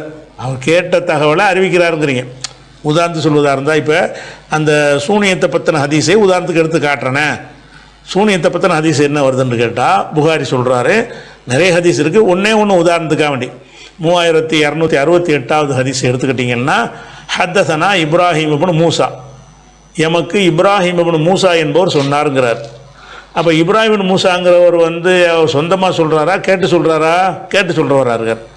அவர் என்ன சொல்கிறாருன்னு கேட்டால், அக்பரனா ஈசா, நமக்கு ஈசாங்கிறவர் சொன்னார் அப்படிங்கிறாரு. அப்போ ஈசாங்கிறவர் யார்? அவர் கேட்டு சொன்னவர் தான். இப்ராஹிம் என்பவருக்கு ஈசா சொல்கிறார். ஈசா என்ன சொல்கிறாருன்னா, அன் ஹிஷாமின், ஹிஷாம் வழியாக, ஹிஷாமின் இப்னு உருவா, ஹிஷாம்னா உருவாவுடைய மகன் ஹிஷாம், அவர் வழியாக என்று அவர் சொல்கிறார். அப்போ ஹிஷாம் சொந்தமாக ஹிஷாம்கிட்டருந்து இவர் கேட்குறாரு. ஹிஷாம் சொந்த கருத்தை சொன்னாரா? இல்லை. அவர் எப்படி சொல்கிறாருன்னா, அந்த அபிஹி, அவருடைய தகப்பனார் உருவா வழியாக சொல்கிறார். அவர் சொல்லிட்டார். அன் ஆயிஷத்தை, கடைசியாக ஆயிஷா சொல்கிறாருன்னு வருது. இந்த ஆயிஷா இந்த செய்தியில் அறிவிப்பாளரில் செய்திக்கு சொந்தக்காரரான். நபிக்கு சூனியம் செய்யப்பட்டதுங்கிறாங்கள்ல, அது அறிவிக்கிறாங்களா அவங்க நம்பி சொல்கிறாங்களா? எப்படி பார்க்கணும்? இதில் ஹதீஸில் எல்லா ஹதீஸுகள்லையும் முதல்ல வரக்கூடிய அந்த அறிவிப்பாளருங்கிறீங்கல்ல, அவங்க அறிவிப்பாளர் கிடையாது. அவங்க தான் அந்த கருத்துக்கு சொந்தக்காரங்க. அவர்கள் பேசுகிற கருத்துக்கு ரசூல்லா அறிவிப்பாளர்னு சொல்லுவீங்களா? ரசூல்லா சொன்னாங்கன்னு ஒரு ஹதீஸ் வருது, ரசூல்லாவே அறிவிப்பாளர்னு சொல்லுவீங்களா? சொல்ல மாட்டீங்க. அதே மாதிரி ஆயிஷா நாயகி ஒரு செயலை பற்றி சொந்தமாக பேசுகிறாங்கன்னு சொன்னால் அது அவங்க சொந்தமாக சொல்கிறாங்க. அவங்க நினச்சதை சொல்கிறாங்க. யாரோ சொன்ன தகவலை கேட்டு சொல்லவில்லை. நல்லா கணிக்கணும். ஆயிஷா நாயகி சொல்கிறது என்னென்னு கேட்டால், யாரோ எனக்கு சொன்னாங்கன்னு சொல்லவில்லை, தன் கண்ணால் பார்த்ததை, பார்த்து உணர்ந்ததை, பார்க்கும்போது நடந்ததை எடுத்து என்ன செய்கிறாங்க, அவங்க சொல்கிறாங்க. அப்போ இதில் என்ன பார்க்கணும்னு கேட்டால், எல்லாரையும் நீ அறிவிப்பாளருக்கு தகவலை பதிவு செய்கிறவர்கள்ங்கிற இந்த வாசகம் புகாரிக்கு பொருந்தும், அவருக்கு சொன்ன இப்ராஹிம் மூசா என்பவருக்கு பொருந்தும், அவருக்கு சொன்ன ஈசா என்பவருக்கு பொருந்தும், அவருக்கு சொன்ன ஹிஷாம் என்பவருக்கு பொருந்தும், அவருக்கு சொன்ன அவர் தகப்பனார் உருவாவுக்கு பொருந்தும். அவர் ஆயிஷா நாயகி பொருந்தாது. ஏன் பொருந்தாதுன்னா, ஆயிஷா நாயகி யார்கிட்ட இருந்தும் அறிவிக்கவில்லை. அவங்க புரிந்து கொண்டதை, அவங்க நம்பியதை, அவங்க விளங்கியதை அவங்க தான் சொல்கிறாங்க. அவங்க நம்பிக்கையோடு சொல்கிறாங்க. நல்லா வழங்கணும். இந்த அறிவிப்பாளர்கள்லாம் நீங்கள் இந்த பதிலை சொல்லிட்டு போயிடலாம். இந்த பதிலை அவர் நம்பியை சொன்னாங்க, ஆயிஷா சொன்னாங்க, அதை வச்சு அவர் சொல்லிட்டார். உருவா சொன்னார், அதை வச்சு ஹிஷாம் சொல்லிட்டாரு. ஹிஷாம் சொன்னார், அதை வச்சு ஈசா சொல்லிட்டாரு. ஈசா சொன்னார், அதை நம்பி இப்ராஹிம் மூசா சொல்லிட்டாரு. இப்ராஹிம் மூசா சொன்னார், அதை நம்பி புகாரி சொல்லிட்டாரு. அப்படிங்கிறது வரைக்கும் நீங்கள் உருவாவிலிருந்து உள்ள ஆளுகளுக்கெல்லாம் சொல்லிட்டு போயிடலாம். அந்த முதல் அறிவிப்பாளராக வருவாங்கள்ல, முதல்ங்கிறது அந்த செய்திக்கு ஃபஸ்ட்டு எங்கேருந்து வருது, சோர்ஸ் ஆரம்பம், அதான் முதல். இங்கிட்ட இருந்து போனீங்கன்னா கடைசி. அப்போ இந்த முதல் அறிவிப்பாளராக இருக்கிறாங்களா, அவங்கள பொறுத்த வரைக்கும் அவர்கள் யாரோ சொன்னதை கேட்டு அறிவிப்பவர்கள் அல்ல, அதுக்கு விட்னஸாக இருந்து, சாட்சியாக இருந்து, கண்கூடாக பார்த்து, எதை பார்த்தார்களோ அதை, எப்படி நம்பினார்களோ அப்படி மக்களுக்கு சொல்கிறார்கள். அப்படின்னு சொன்னால் ஆயிஷா நாயகியை அறிவிப்பாளர்னு ஆக்க முடியாது.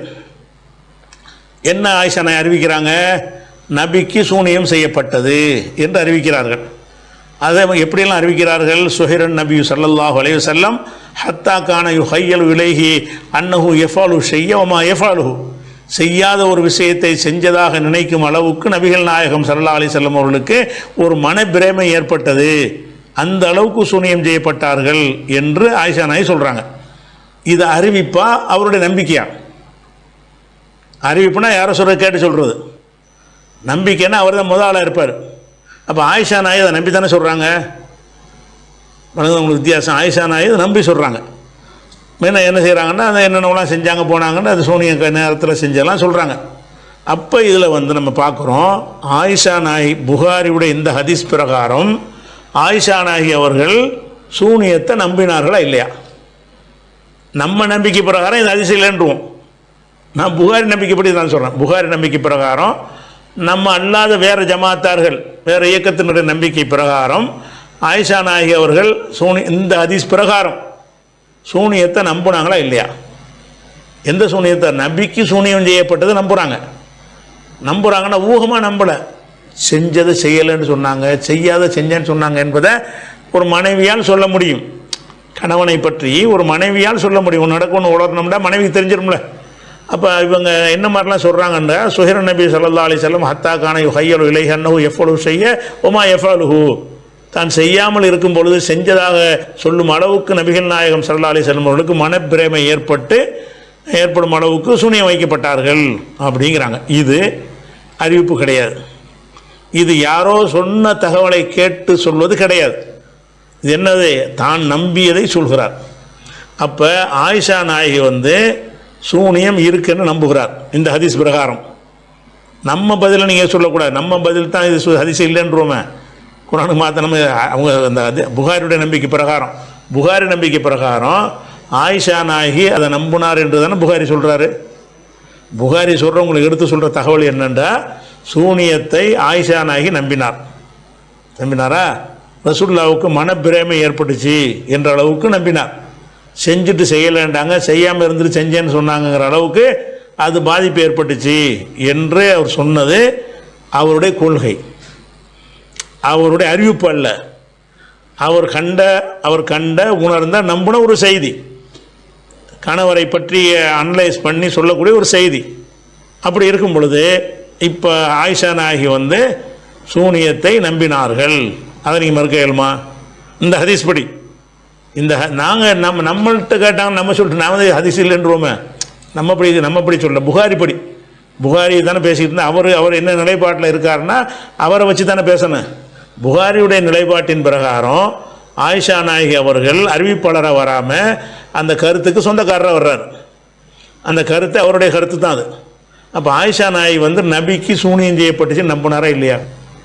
அப்போ சூனியத்தை நம்புனா அது வந்து ஷிர்க் இல்லை என்று கருதுனா தானே புகாரி அந்த ஹதீஸ் அறிவித்திருப்பார். அவர் கொள்கை என்னவா இருக்கணும்? சூனியம் இருக்குன்னு ஒரு நம்பியதால் அவர் வந்து முஷ்ரிக்காக மாட்டார். அதனால் ஆயிஷா நாயகி முஷ்ரிக்காக சூனியத்தை நம்பினாங்க, அவங்க முஷ்ரிக்காவும் ஆவலை, அதனால் அவங்க அறிவிப்பை ஏற்றுக்கிறவன் அப்படி தானே பதிவு பண்ணியிருக்கிறாரு. அப்போ இதிலேருந்து அவருடைய நிலைப்பாடு அவருடைய கொள்கை உங்களுக்கு தெரியலையா? அறிவிப்பாளர் பார்க்குறதா அவருடைய வேலைங்கிறன்னு ஒதுங்கி பார்க்குறீங்க, நடுவை பார்க்குறீங்க. அவருடைய நிலைப்பாடு என்னன்னு உங்களுக்கு ஆயிஷா நாயுடைய செய்தி எதுக்கு அவர் போட்டார்?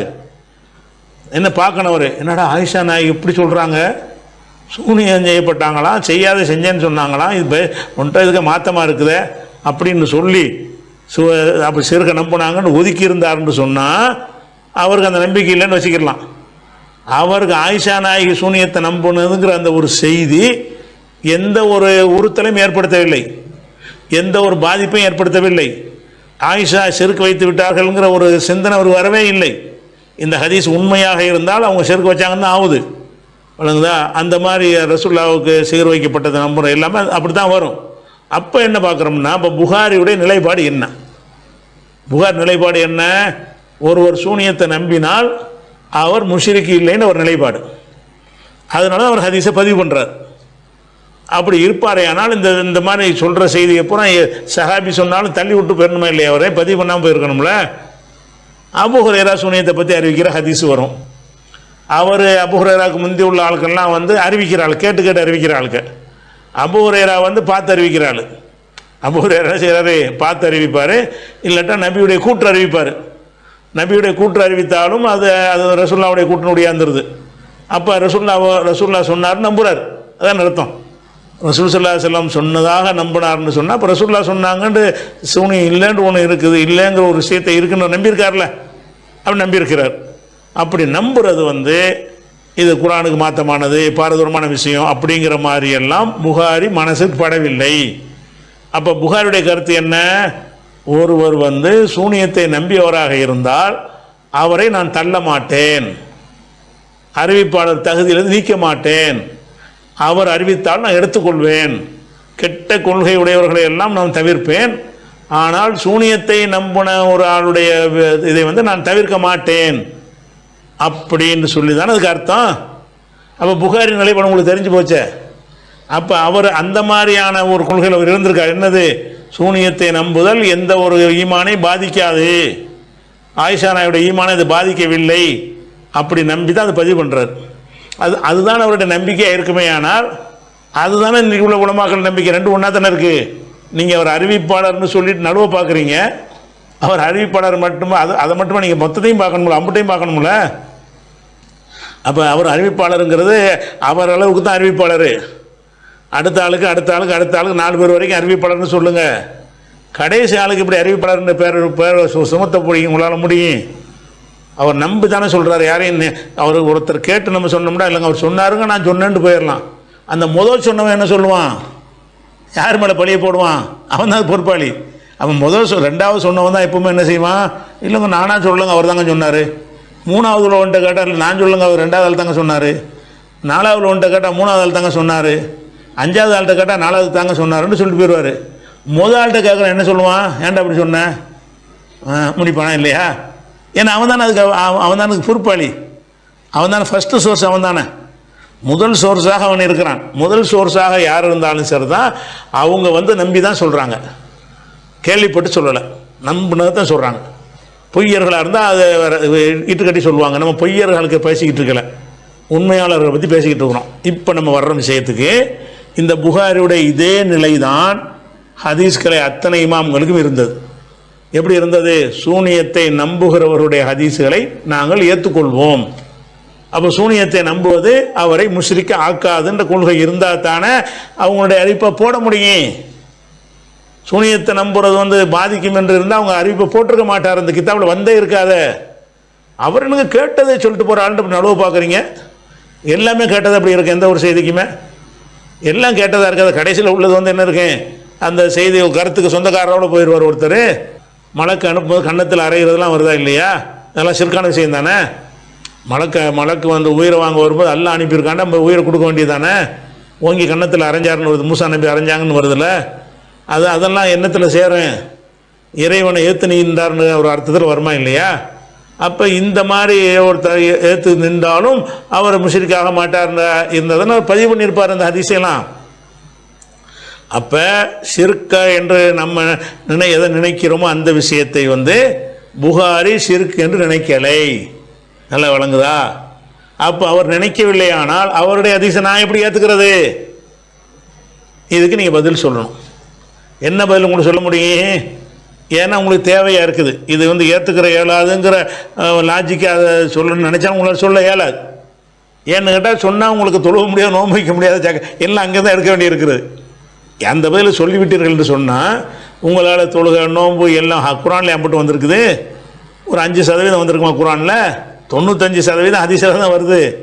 அப்போ ஹதீஸில் வச்சு தான் அம்பட்டையும் சொல்லணும், எல்லாத்தையும் மாற்ற வேண்டி வந்துடும். அதனால் இல்லை அது புகாரி நம்ம அப்படி மழுப்புறீங்க. எதை வச்சு மழுப்புறீங்க? அதனால் பிரச்சனை இல்லை, அவருடைய புரிதல் தப்பு. இந்த ஒரு பதில் தான் கரெக்டான பதிலாக இருக்கும். நீங்கள் அந்த ஹதீஸை ஏற்றுக்கொள்வதாக இருந்தால் என்ன பதில் சொல்லணும்? நான் புகாரி அப்படி தான் செஞ்சார், நான் நம்பத்தானே செய்கிறேன். எப்படி நம்புகிறேன்? அதான் சூனியத்தை நம்பின ஆயிஷா நாயகியை குற்றவாளியாக அவர் கருதவில்லை, இணை கற்பித்தவராக புகாரி கருதவில்லை நான் நினைக்கிறேன்ல. அப்போ நான் அவரது ஏற்றுக்கிறேன். என்கிட்ட கேட்டாங்கன்னா நான் சொல்லுவேன், அது புரியாமல் இருக்கலாம். ஷிர்க் அவர் நம்பினாலும் அவருக்கு சில விஷயங்கள் புரியாமல் செஞ்சவங்களை முஷ்ரிக்கில் நாங்கள் சேர்க்க மாட்டோம் ஏன்னாட்டா அந்த யூதருடைய சம்பவத்தை வைத்து நாங்கள் பதில் சொல்லிடுவோம்.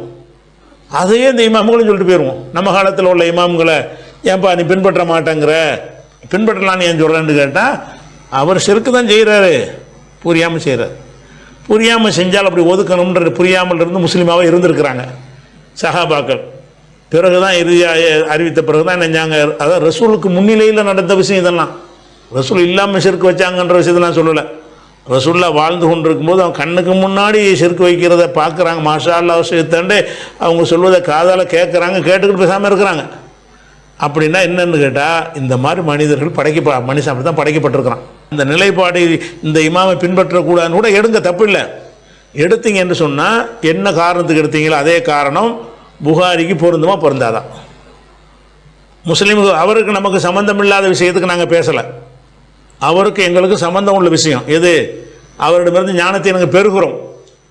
அது புகாரி இல்லாத 1000 பேர் நம்பியிருப்பாங்க, அவங்கள பற்றியும் கவலை இல்லை. அவங்கள்ட்ட ஹதீஸ்களை பெறவில்லை. அப்போ யாரிடமிருந்து ஹதீஸ்களை ஞானத்தை அவங்களுடைய நூல்களை படித்து அறிந்து கொள்கிறோமோ அவர்கள்ட்ட இந்த நிலை இருக்குமேயானால் அவர்களை நம்ம ஃபாலோ பண்ணக்கூடாதுன்னு தான் நாங்கள் எடுக்கணும். அப்போ ஏன் இங்கே ஒன்று அங்கே ஒன்றுடா இந்த முரண்பாடு எப்போவுமே ஹக்காக இருக்குமா? முரண்பட்ட ஒரு விஷயம், அதாவது இதுக்கு இவருக்கு சொல்லும்போது அது அவருக்கு சொல்லும்போது அதில் எதுன்னு அர்த்தம்? ஒன்று சொல்லுங்கள், ஏதாவது ஒன்று சொல்லுங்கள். ஏதாவது ஒன்று நாங்கள் ஒன்று சொல்லிட்டோம் தெளிவாக. மாற்று கருத்து உள்ளவங்க ஒன்று சொல்லுங்கள். என்ன சொல்லணும்? புகாரி சொன்னால் புகாரியை நாங்கள் ஏற்றுக்கிற மாட்டோம், இந்த இமாமை ஏற்றுக்கிற மாட்டோம்னு சொல்லுங்கள். சொல்லிட்டீங்கன்னா அதை நான் என்ன செய்ய மாட்டேன், கிரிட்டிசைஸ் பண்ண மாட்டேன். அந்த மாதிரி சொல்ல உங்களுக்கு உரிமை இருக்குது. ஆனால் உங்களுக்கு சொல்ல முடியாது. ஏன்னா எங்களுக்கு நீங்கள் அதை சொல்ல வேண்டியன்னா நாங்கள் சொல்லாமல் இருக்கிற எங்களுக்கு ஒரு ஆதாரம் இருக்குது. என்ன ஆதாரம் இருக்குது? யூதர் கேள்வி கேட்ட ஹதீஸ் ஆதாரம் இருக்குது. ஷிர்க்குங்கிறது தெரியாமல் இருக்கலாமுங்க, அதே படி தெரியாமல் ஷிர்க்கு செய்யலாம்னு செய்வான்னு வருது, ஹதீஸில் வருது. அப்படி செஞ்சுட்டு போங்க. அவர் அந்த எண்ணம் வச்சுருங்க. இப்போ அவரை ஏற்றுக்கொள்வது பஞ்சாயத்து இல்லை, இவருக்கு பின்னாடி தொழுவதும் பஞ்சாயத்து இல்லை, இவர் செத்தா போய் ஜனாசாவில் கலந்து கொள்வதும் பஞ்சாயத்து இல்லை. ஆனால் ஷிர்க்கு தான் வைக்கிறாங்க, ஷிர்க்கு தான் வைக்கிறார்கள். புரிதலின் காரணமாக வைக்கிறார்கள். அது அல்லாஹ் பார்த்துக்குருவான். நம்ம அளவில் புரிதலில் உள்ள விஷயத்துக்கு ஒரு வழிகாட்டுதல் ரசூல் மூலமாக கிடைச்சிருக்குது. அந்த வழிகாட்டுதலை வைத்து அந்த மாஷா அல்லாஹு ரப்புல் காபான்னு சொன்னவர்களுக்கு என்ன முடிவை எடுக்கிறோமோ அந்த முடிவை இவர்களுக்கும் எடுப்போம், புகாரிக்கும் எடுப்போம், இவர்களுக்கும் எடுப்போம், எவருக்கும் எடுப்போம். அப்படிங்கிற ஒரு விஷயம். மற்ற ஹதீஸ்களை அறிஞருடைய கருத்துக்களுக்குண்டா கூட புறக்கணிச்சிட்டு போயிடலாம். புகாரி முஸ்லீம் போன்ற ஹதீஸை தொகுத்தவங்களை புறக்கணிச்சுன்னா அவங்க சொல்கிறான் ரசூலுடைய சொல்ல எடுத்து சொல்கிறவங்களா இருக்கிறாங்க. அதனால் ஒரு தீனுடைய ஒன்றுமே இல்லாமல் போயிடும், ஜீரோவாக போயிடும். அப்போ நம்ம ஒரு நிலைப்பாட்டை சொன்னோம்னா அதுக்கு முரண்பாடு இல்லை. இதான் நான் சொன்னது, அதுக்கு சொன்ன பதில் தான் சொல்கிறாங்க. புகாரி எங்கே ஒரு இடத்துல காட்ட இயலுமாங்கிறாங்க. அந்த டீனேஜ் தாயும் அதான் சொல்கிறார், ஒரு இடத்துல உங்களுக்கு காட்ட இயலுமா? புகாரி சூனியத்தை நம்புறது பிரச்சனை இல்லைன்னு சொன்னான்னு காட்ட இயலுமான்னு கேட்குறாரு. ஒரு இடத்துல இல்லை, மொத்தத்துலேயும் காட்டலாம். இப்போ நாங்கள் காட்டினபடி சிந்திச்சிங்கன்னா நீங்கள் அறிவிப்பாளர் அவரோட கலந்துக்கிட்டு போகாமல் இன்னும் கொஞ்சம் கடைசி வரைக்கும் பார்த்தீங்கன்னா அவர் தலையோட உருட்டி விட்டு போனால் காட்ட இயலாது. அதுக்கடுத்து லாஸ்ட்டுக்கு வந்தீங்கன்னா காட்ட இயலாம். அப்போ புகாரி அதை உண்மையில் புகாரிக்கு அந்த நம்பிக்கை தாங்க. எந்த நம்பிக்கை? சூனியத்தை ஆயிஷா நம்புறதுனால அதனால் என்ன இருக்குது, அதனால் குற்றவாளி ஆவாரா? அப்படி நம்பினா தானங்க அதை பதிவு செஞ்சுருக்க முடியும் அவருக்கு. இல்லாட்டி அந்த அறிவிப்பாளர் தள்ளிடுவார. அந்த கருத்தை விட்டுருங்க. சூனியத்தை நம்பின ஒரு ஆயிஷா நாயை நான் எப்படி ஏற்றுக்குருவேன்? அப்படி சொல்ல முடியல, அவரை சொல்லலையில் அவர். அப்போ பஞ்சாயத்தில் தான் நினச்சிருக்காரு. அதனால் இந்த வாதம் முதல் கேள்வியாக கேட்குறாங்க. இந்த வாதம் ஏற்புடையது கிடையாது. அதாவது இந்த சூனியத்தை நம்புகிறாங்கல்ல, அந்த நம்புகிற இமாம்களை பின்பற்றலாமா என்ற ஒரு கேள்வி வரும் பொழுது நாம் சென்ற வாரம் ஒரு பதிலை சொல்லியிருந்தோம். என்ன சொல்லியிருந்தோம்னு கேட்டால், சூனியத்தை நம்புகிறவர்கள் அது அறியாமையில் நம்புகிறாங்க. நுணுக்கமான சில விஷயங்கள் புலப்படாமல் இருக்கும். ரசூல்லாவுக்கே சிலது புலப்படாமல் இருந்திருக்கிறது. ஒரு யூதர் சொன்ன பிறகு தான் அவங்களுக்கே புலப்பட்டிருக்கிறது. சஹாபாக்களுக்கெல்லாம் புலப்படாமல் இருந்திருக்கிறது. அதனால் இவங்க புரிந்து கொள்வதில் உள்ள பிழை செய்கிறாங்கன்னு எடுத்துக்கொள்ளணுமே தவிர இவங்க அதை ஷிர்கா இருக்குன்னு நினைத்து கொண்டு அவங்க என்ன செய்யலை, ஆதரிக்கலை அப்படிங்கிற ஒரு கருத்தை நம்ம சொல்லியிருந்தோம்.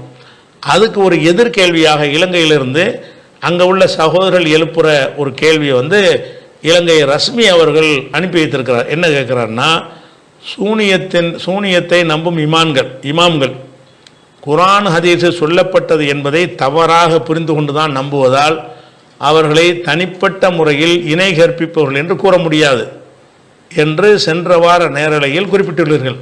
ஷிர்க் என்றால் என்ன என்று இவர் கேட்குறார், எனக்கு தெரிகிறது. மனிதனுக்கு அல்லாஹ்வை போல் ஆற்றல் உள்ளது என்று நம்புவது அப்பட்டமான ஷிர்க் என எனக்கு தெரியும் போது அவரை பின்பற்றி தொழாமல் எனது அமல்களை பாதுகாத்து கொள்ளும் அவசியம் எனக்கு உள்ளது. ஷிர்க் வைக்கக்கூடாது என்று நம்பிக்கை வைத்துள்ளவர் தவறாக விளங்கியிருந்தால் அல்லாஹ் நாடினால் அவரை மன்னிக்கலாம் என்பதை நுணுக்கமான ஷிர்க் ஹதீஸின் அடிப்படையில் முடிவு செய்தாலும் அவரை பின்பற்றி தொழுவதில் எனது அமல் பாதிக்கும் என்று நான் கருதினால் அது தவறாகுமா? மக்கா இமாம் உட்பட அரபு நாட்டு உலமாக்கள் உட்பட அனைவரும் சூனியத்தை நம்புகிறார்கள். எனவே ஹஜ்ஜு பயணத்தில் கூட இவர்களை பின்பற்றி தொழக்கூடாது என்று நான் எனது அமலை பாதுகாப்பதற்காக முடிவு செய்வதும் அதை மற்றவர்களுக்கு சொல்வதும் தவறாகுமா? இப்படி இலங்கையில் சிலர் கேள்வி எழுப்புகிறார்கள். இந்த வாதம் சரியா கேட்குறார். அதாவதுங்க, இந்த சூனியத்தை நம்புகிறாங்கல்ல, இப்போ உள்ள உலமாக்கள் என்ன செய்கிறாங்க, எல்லாருமே நம்புகிறாங்க. நம்மளை தவிர அதிகமான பேர் என்ன செய்கிறாங்க, சூனியத்தை தான் நம்புகிறாங்க. மதுஹபுக்காரங்களாக இருந்தாலும் சரி, சலஃபுகளாக இருந்தாலும் சரி, எல்லாருமே என்ன செய்கிறாங்க, சூனியத்துக்கு ஆற்றல் இருக்குது, சூனியத்தின் மூலமாக சில மந்திர காரியங்களை செய்ய முடியும் அப்படின்னு நம்புகிறாங்க. இப்படி நம்பும் பொழுது இது ஷிர்க் என்று நம்ம சொல்கிறோம். சூனியத்துக்கு ஆற்றல் இருக்கு என்று சொல்வதை ஷிர்க் என்று நம்ம சொல்கிறோம். எதனால் ஷிர்க் சொல்கிறோம் என்று கேட்டால், இந்த மனிதன் சூனியம் செய்யக்கூடிய அந்த மனிதன் அல்லாஹ் மாதிரி செயல்படுகிறான். அவனுடைய ஆற்றல் எப்படிப்பட்டதாக இருக்குன்னு கேட்டால் அல்லாஹ்வுடைய ஆற்றலை போல இருக்கிறது. அப்படி தானே இந்த சூனியத்தில் எப்படி ஷிர்க் வருதுன்னு கேட்டால், ஒரு மனிதனை அருவாளை எடுத்துகிட்டு கொண்டு வெட்டுறதுங்கிறது மனிதன் செய்கிற மாதிரியான ஒரு காரியம். இருந்த இடத்துல உட்காந்துக்கிட்டு மந்திரம் போட்டு ஒருத்தனை வீழ்த்துறது என்பது அல்லாஹ் செய்கிற மாதிரியான காரியம். சூனியக்காரன் நம்மளுக்கு விஷம் கொடுத்து நம்மளை சாவடிக்க மாட்டான். இவங்க நம்பிக்கைப்படி அருவாளை எடுத்து வெட்டி நம்மளை சாவடிக்க மாட்டான். அவன் ஏதோ ஒரு இடத்துல இருந்து கொண்டு நமக்கு மந்திரம் போடுவான். அந்த மந்திரம் போட்ட உடனே நமக்கு என்ன செய்யும், கைகால் வழங்காமல் போயிடும், நமக்கு பாதிப்பு ஏற்படும். இப்படிங்கிறது தான் அவங்களுடைய நம்பிக்கையாக இருக்குது. சூனியத்தை நம்புகிறவங்களுடைய கொள்கையாக இருக்குது. அப்போ இந்த சூனியம் செய்பவன் என்றவன் எந்த இடத்துக்கு வருகிறான் என்று சொன்னால் அல்லாஹ்வுடைய இடத்துக்கு வருகிறான். கையை கட்டிட்டு எதுவும் செய்யாமல் போ, ஆகு என்றால் ஆயிரம், ஆகு என்றால் ஆகுதல் அல்லாஹ்வுக்குரியது. நமக்கு உரியது என்னென்னு கேட்டால், ஒரு செயலை செஞ்சு தான் எதுவும் ஏற்படுத்த முடியும். காலை உடைக்கிறாருந்தா கட்டை எடுத்து அடிக்கணும், அருவாள் எடுத்து வெட்டணும், அல்ல விஷத்தை கொடுத்து வாயில் ஊற்றணும் தான் சாவடிக்க முடியும்ன்ற அந்த வழிமுறைகள் உலகத்தில் இருக்கல. அதை கடைப்பிடிச்சு தான் நம்ம எந்த தீங்கும் செய்ய முடியும். ஆனால் சூனியக்காரன் என்ன செய்வான்னு கேட்டால், இதில் எதையும் எடுக்க மாட்டான். அருவாளை எடுக்க மாட்டான், கத்தி எடுக்க மாட்டான், விஷத்தை எடுக்க மாட்டான், மந்திரத்தை தான் எடுப்பான். மந்திரம்னா என்ன அர்த்தம், எங்கே இருந்து கொண்டு யாரையும் வீழ்த்திடுவான், எங்கே இருந்து கொண்டு யாரை வீழ்த்துவான் என்கிற மாதிரியான ஒரு தன்மை ரப்புக்கு உரியது, இறைவனுக்கு உரியது என்ற காரணத்தினால் அது நீங்கள் மனுஷனுக்கு இருக்க நீங்கள் நம்புறதுனால அதை நீங்கள் ஷிர்க்கை நம்புறீங்க, ஷிர்க்கான ஒரு விஷயத்தை சரி காண்றீங்க என்பது நம்முடைய வாதமாக இருக்குது. இதில் இந்த வாதத்தில் எந்த ஒரு குழப்பமும் நமக்கு கிடையாது. அது கரெக்ட் தான், ஷிர்க்கு தான். அது அப்படி மனிதனுக்கு அப்படி இருக்குன்னு நீங்கள் நினைக்கிறது ஷிர்க்கு தான். அதில் உறுதியாக நம்ம இருக்கிறோன்னு வைங்க. ஆனாலும் அவ்வளோ பேரும் அதை இருக்குன்னு நம்புகிறாங்க. ஹதீஸில் வந்திருக்கல, என்ன தான் இருந்தாலும் ஹதீஸில் வந்திருக்கா இல்லையா, குரானுக்கு முரண்படுற ஹதீஸுங்கிற வகையில் தான் நம்ம அதெல்லாம் கொண்டாந்து நிப்பாட்டுறோம். அவங்களுக்கு அந்த கொள்கையிலையும் இல்லை. அவங்க ஹதீஸில் வந்திருக்கு, புகாரில் இருக்குதுல்ல, ரசூலுல்லாஹ் பண்ணியிருக்காங்கல்ல, அப்படிங்கிறத வைத்து அவங்க நம்புகிறாங்கன்னு சொன்னால் அவர்கள் புரிந்து கொள்வதில் பிழை விடுகிறார்கள். ஷிர்க்கு கூடாதுன்னு சொல்லக்கூடியவங்களும் இதை நம்புகிறார்கள். பொதுவாக ஷிர்க்கு எதிர்த்து போராட்டம் பண்ணுவாங்கல்ல, அப்படியான இயக்கங்கள் கூட என்ன செய்கிறாங்கன்னு கேட்டால் சூனியத்தை நம்புகிறாங்க. அவங்க நம்பிக்கை பிரகாரம் சூனியத்தில் ஷிர்க்கு வராது என்று அவங்க நினைக்கிறாங்க. இதை நம்ம என்ன செஞ்சோம்னு கேட்டால், அவங்க ஷிர்க் வைக்கிறாங்க என்றதை தனித்தனி நபரை பற்றி நம்ம சொல்லிட வேணாம். சொன்னோம்னு சொன்னால் அவங்க தப்பாக புரிந்து கொள்வதற்கு ஒரு வாய்ப்பு இருக்குங்கிறத அந்த யூதர் சுட்டி காட்டுவார்ல, ஒரு யூதர் ரசூலுல்லாஹ்ட்ட சுட்டி காட்டுவார்ல, அந்த ஹதீஸ்லேருந்தே விளங்குதுன்னு நம்ம சொல்லிட்டோம். அப்போ இதில் என்ன கேட்குறான்னு கேட்டால், அப்போ இவர் என்ன அளவுக்கு இந்த கேள்வி என்ன இப்போ கேட்குறாங்கன்னு கேட்டால், இவர் ஷிர்க் வைக்கிறார், நான் நம்புகிறேன், ஒரு இமாமை பற்றி நான் நம்புகிறேன், இவர் சூனியத்தை நம்புகிற காரணத்தினால் இவர் ஷிர்க் வைத்து விட்டார் என்று நம்புகிறேன். அப்படி நம்பும் பொழுது நான் எப்படி பின்பற்றி தொழ முடியும்? அவரை பின்பற்றி தொழுவது தப்பு, என்னுடைய அமலை நான் பாதுகாத்துக்கணுமா இல்லையா? சூனியத்தை நம்புகிறார் ஷிர்க்கு, ஷிர்க் வைக்கிறவரை பின்பற்றக்கூடாதுன்னு நம்ம கொள்கை. நானே பார்க்குறேன், எனக்கு ஷிர்க்கு நல்லா தெரிகிறது, அதை இந்த இமாமு செய்கிறார் என்று தெரிகிறது. அதுக்கு பிறகு நான் எப்படி பின்பற்றுவது என்று நான் நடந்து கொள்வதும், அது மாதிரி பின்பற்றாதீங்க என்று பிரச்சாரம் செய்வதும் எனக்கு தவறாகுமா? அதான் அவருடைய கேள்வி. நீங்கள் அவரை தவறாக புரிந்து கொண்டாருங்கிற வகையில் நீங்கள் பின்பற்றலான்னு சொல்கிறீங்க. ஆனால் எனக்கு தெரியுது இவர் ஷிர்க்கு தான் வைக்கிறாருன்னு சொல்லி. பின்பற்று என்பது என்னுடைய அமல் சம்மந்தப்பட்டது. என்னுடைய அமலை நான் பாதுகாத்துக் கொள்வதற்காக வேண்டி நான் என்னத்துக்கு இவரை போய் பின்பற்றி தொழுவணும்? நான் தனியாக தொழுதுட்டு போகிறேன், பின்பற்றி தொழு கட்டாயமா? எனக்கு ஒரு டவுட் வரும்போது நான் பின்பற்றாமல் இருந்துட்டு போகிறேன் அப்படின்னு முடிவெடுத்தால் அது தவறா என்று ஒரு அடிப்படையில் அவங்க கேட்குறாங்க. அப்படி ஒருத்தர் எடுத்தார்னா அது தவறாக வராது. எப்போ வராதுன்னு கேட்டால் அந்த முடிவில் அவர் என்ன உண்மையாளராக இருக்கணும். எப்படி உண்மையாளராக இருக்கணும்? இப்போ நம்ம காலத்தில் சமகாலத்தில் வாழ்கிறாங்கல்ல, சலப்புகள் இருக்காங்க, சமகாலத்தில் உள்ள மதுஹப் அறிஞர்கள் இப்போ நம்ம காலத்தில் வாழ்கிறாங்கல்ல, இவங்க விஷயமாக சூனியத்தனம் போனதுனால அவங்க ஷிர்க் வச்சுட்டாங்க, நீங்கள் சொல்லிடுறீங்க, நம்பிட்டீங்க. சரி, இந்த ஒரு 12 நூற்றாண்டுகளாக ஏராளமான அறிஞர்கள் அந்த சிகரை நம்பி இருக்கிறாங்க. நம்ம ஷிர்க்குங்கிறோம். இந்த ஷிர்கான விஷயத்தை ஹதீஸ்களை இமாம்கள்லாம் நம்பி இருக்கிறாங்க. நம்பி தான் சரியான ஹதீஸ் என்று சொல்லி பதிவு செஞ்சுருக்கிறாங்க. அதே மாதிரி இப்னு தைமியா, இப்னு ஹஜர், இது மாதிரியான பெரிய யாரையெல்லாம் ஒரு அறிஞர்களாக நம்ம உலகம் நம்மளும் ஏற்றுக்கொண்டிருக்கிறோமோ அந்த மாதிரியான ஆட்களும் என்ன செய்கிறாங்கன்னு கேட்டால் இந்த சூனிய உண்மைன்னு சொல்கிறாங்க. சூனிய உண்மை என்பதை அவங்களுடைய அகீதாவுலேயே எடுத்து வைத்திருக்கிறாங்க. அதை நம்புறது மார்க்கத்தில் உள்ளது என்று சொல்லுகிறார்கள். அப்போ நம்ம காலத்தில் வாழ்ந்தவர்கள் விஷயத்தில் ஒரு முடிவு எடுக்கிறோம் என்று சொன்னால் இதே முடிவைத்தான் நமக்கு முந்தின காலத்தில் உள்ளவங்களுக்கு எடுக்கணும். அவங்களுக்கு ஒரு முடிவு, இவங்களுக்கு ஒரு முடிவு எடுக்க முடியாது. ஒரே மாதிரியான செயலை இந்த 2024 சில பேர் செய்கிறாங்க. இதே மாதிரியான விஷயத்தை 1024 கொஞ்சம் பேர் செய்கிறாங்க. 1000 வருஷத்துக்கு முந்தி நம்ம எதை பார்ப்போம்? ரெண்டுமே ஒரே மாதிரியாக இருந்தால் ஒரே முடிவு தான் எடுக்கணும். அந்த மாதிரி தான் நம்ம எடுக்கணும். அப்போ இவர்கள் ஷிர்க் வைக்கிறார்கள், ஷிர்க்கு கண்டிஷனில் தனிப்பட்ட நபரை ஷிர்க் வைக்கிறார்கள் என்று நான் பின்பற்ற மாட்டேன் என்று யாராவது சொல்வார்களே, ஆனால் அவர்கள் அந்த இமாம்கள் சம்பந்தமாக ஒரு முடிவுக்கு வரணும். எந்த இமாம்கள்? புகாரி இருக்கார், அவர் தனது நூலில் இந்த ஹதீஸை பதிவு செய்கிறார். இது நான் சஹீஹானதைத்தான் பதிவு செஞ்சிருக்கிறேன் ஒரு டிக்ளேர் பண்ணிட்டு பதிவு செய்கிறார். புகாரில் உள்ள எல்லாமே என்னுடைய கருத்தில் சரியான ஹதீஸுங்கிறார். அப்போ இந்த சூனியம் என்பதும் சரியான ஹதீஸ் அவருடைய கருத்து பிரகாரம். அதன்படி பார்த்தா அவர் நம்புனார்னு வந்திருக்கிறது. சூனியத்தை அவர் நம்பி தான் பதிவு செஞ்சுருக்கிறார். அவர் கருத்து பிரகாரம் அது சரியான செய்தி என்று அவர் என்ன செய்கிறாரு? அவர் பதிவு செஞ்சுருக்கிறார். எல்லா ஹதீஸ் இமாம்களும் அதை பதிவு செஞ்சுருக்கிறாங்க. அது மாதிரி இந்த சூனியம் இருக்குன்னு சொல்லி வாதிட்டு ஏராளமான நூல்கள் எழுதின அறிஞர் இருக்காங்கல்ல, அவங்களும் என்ன செய்கிறாங்க? சூனியம் ஒன்று இருக்க தான் செய்யுது, அது குர்ஆன்லேயே சொல்லப்பட்டிருக்குது, ஹதீஸில் சொல்லப்பட்டிருக்குது என்று புரிந்து கொள்வதில், அந்த ஷிர்க்கு எப்படி வருதுங்கிறத புரிந்து கொள்வதில் அவங்க பிழை விட்டு என்ன செய்கிறாங்கன்னா அதை சரி காணுகிறார்கள். ஷிர்க்கை எதிர்ப்பார்கள், இது ஷிர்க் இல்லை என்று சொல்கிறார்கள். அப்போ என்ன செய்யணும்னு கேட்டால் இந்த காலத்து இமாம்களுக்கு செஞ்ச முடிவை அந்த காலத்து இமாமுக்கு நீங்கள் செய்ய வேண்டி வரும். எப்படி? எனக்கு தெரிகிறது இவர் ஷிர்க் வைக்கிறார், அதனால் நான் இவரை பின்பற்ற மாட்டேன்னு எடுக்கிறீங்களா? ஓகே.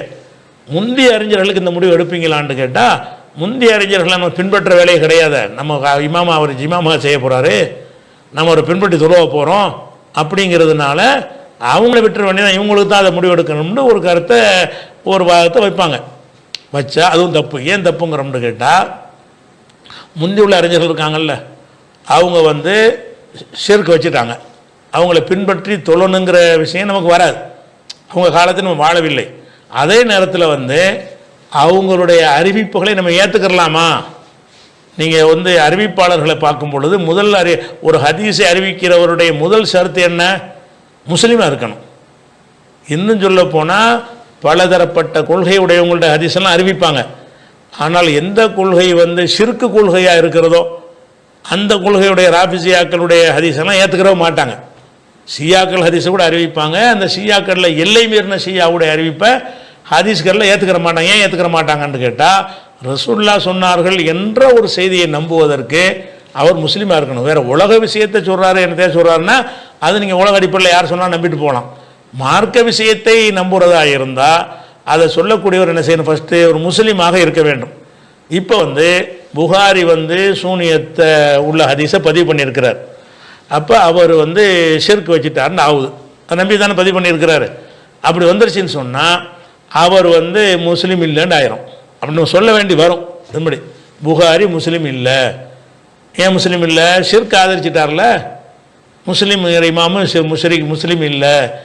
அனைத்து ஹதீஸ்களை இமாம்களும் இந்த ஹதீஸ்களை பதிவு செஞ்சுருக்கிறாங்கல்ல, அத்தனை பேருமே அவங்க வந்து முஸ்லீம் கிடையாது, ஷிர்க் வச்சுட்டாங்க, அதை ஷிர்க் ஆதரிச்சிட்டாங்க அப்படின்னு ஒரு முடிவை நம்ம எடுத்தால், எடுத்த உடனே அடுத்த ஒரு முடிவு நம்ம எடுக்க வேண்டி வரும். என்ன வரும்? அப்போ புகாரி ஷிர்க் வச்சார்னா ஷிர்க் வைக்கிற ஆள் அறிவிப்பை ஏற்றுக்கிற கூடாதுன்னு முடிவுக்கு வரணும். அப்போ ஒட்டுமொத்த புகாரியும் தள்ளிடணும். ஏன்? புகாரியுடைய எல்லா ஹதீஸ்லையும் முதல் அறிவிப்பாளர் புகாரி தான். வேற வேறு அறிவிப்பாளர் அப்புறமா வருவார். முதல் அறிவிப்பாளர் யார்? புகாரில் உள்ள அனைத்து ஹதீஸுக்கும் முதல் அறிவிப்பாளர் நம்மளை பொறுத்த வரைக்கும் முதல்ல புகாரி தான் அறிவிப்பார். அப்போ அனைத்து ஹதீஸுகளுடைய அறிவிப்பாளராக யார் வர்றா? புகாரி வருகிறார். அப்போ இந்த புகாரி ஷிர்க் வச்சிட்டார், ஷிர்க்கை நம்பிட்டார், ஷிர்க் வைக்கிற ஆளுடைய அறிவிப்பை ஏற்றுக்கிற கூடாது அப்படின்னு சொன்னால், அப்போ புகாரியோட உள்ள ஒரு ஹதீஸை நீங்கள் ஏற்றுக்கிற கூடாது, முஸ்லீமில் உள்ள ஒரு ஹதீஸையும் ஏற்றுக்கிற கூடாது, அது ஹதீஸுகளே ஏற்றுக்கிற கூடாது.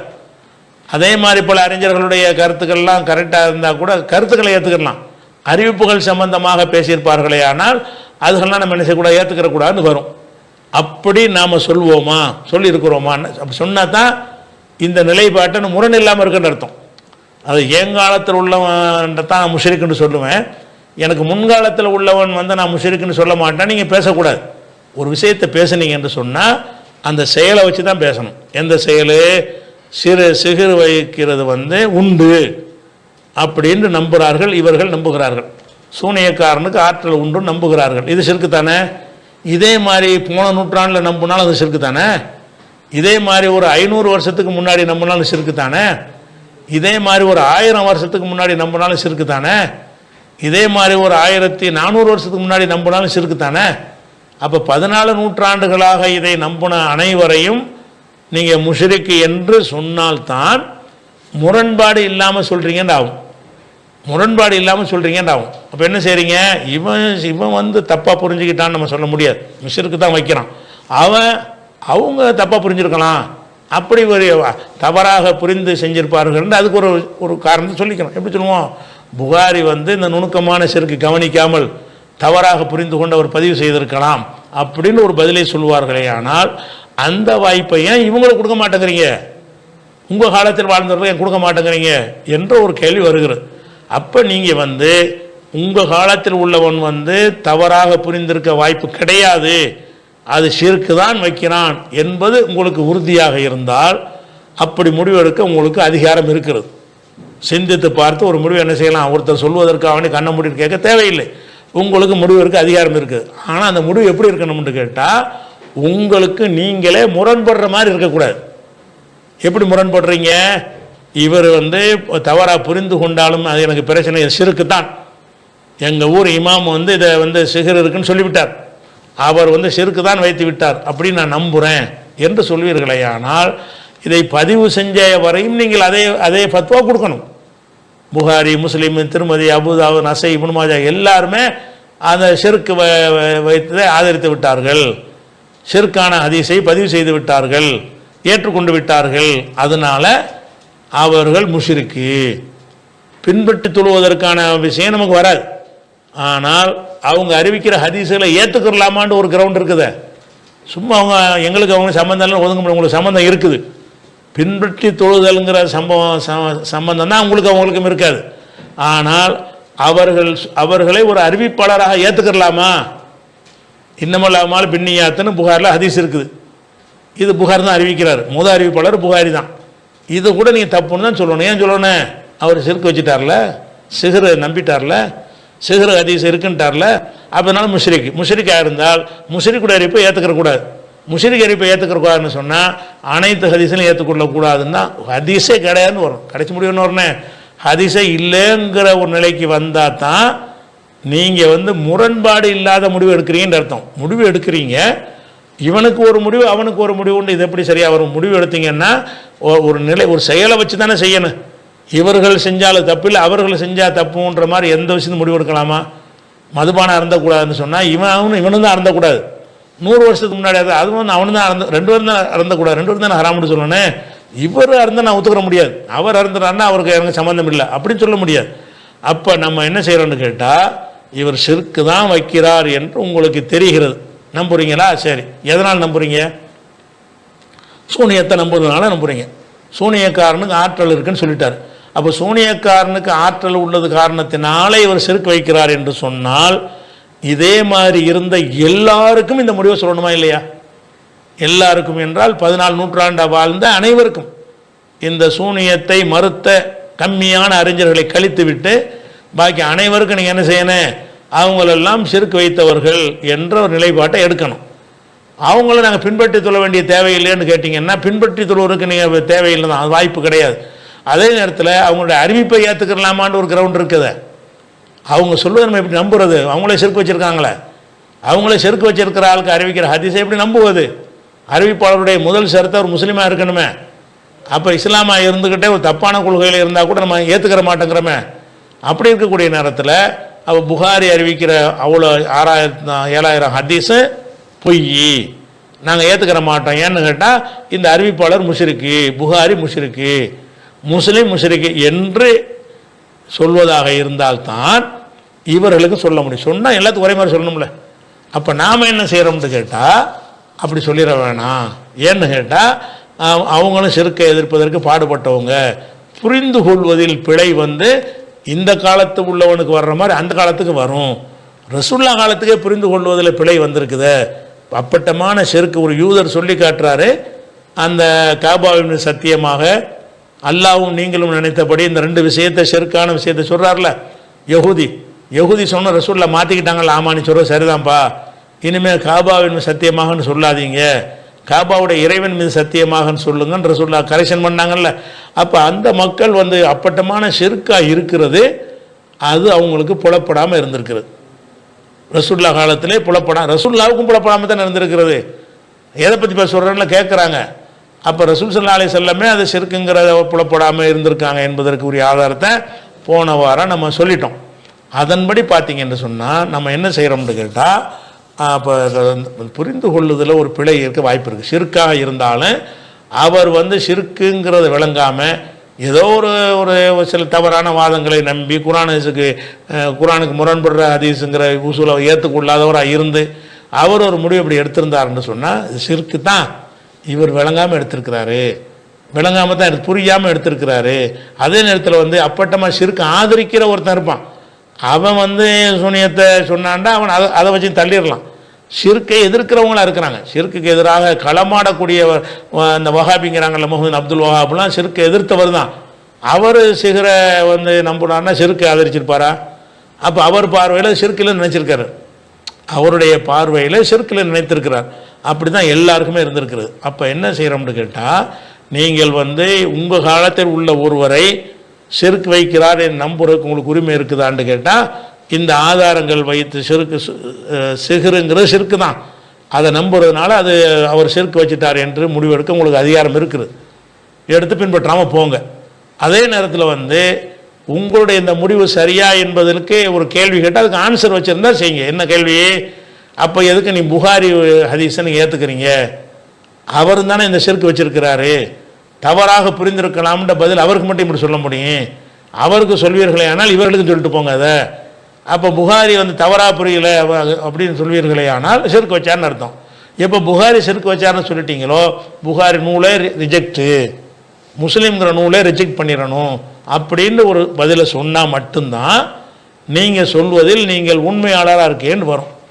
அதுதான் டாபிக் என்னன்னு கேட்டால், அது என்ன, நீங்கள் உங்களை அதன் பக்கம் நீங்கள் கவனம் செலுத்தாமல், இல்லை இவங்க தான் தப்பாக புரிஞ்சு இவங்க தான் ஷிர்க் வைக்கிறாங்க, முந்தைய அறிஞர்கள்லாம் ஷிர்க் வைக்கல, தவறாக புரிஞ்சிருப்பாங்க அப்படின்னு நீங்கள் நினைத்து பதில் சொல்வீர்களே ஆனால் அது அறிவுடைய மக்கள்கிட்ட எடுபடாது, அல்லாட்ட எடுபடாது.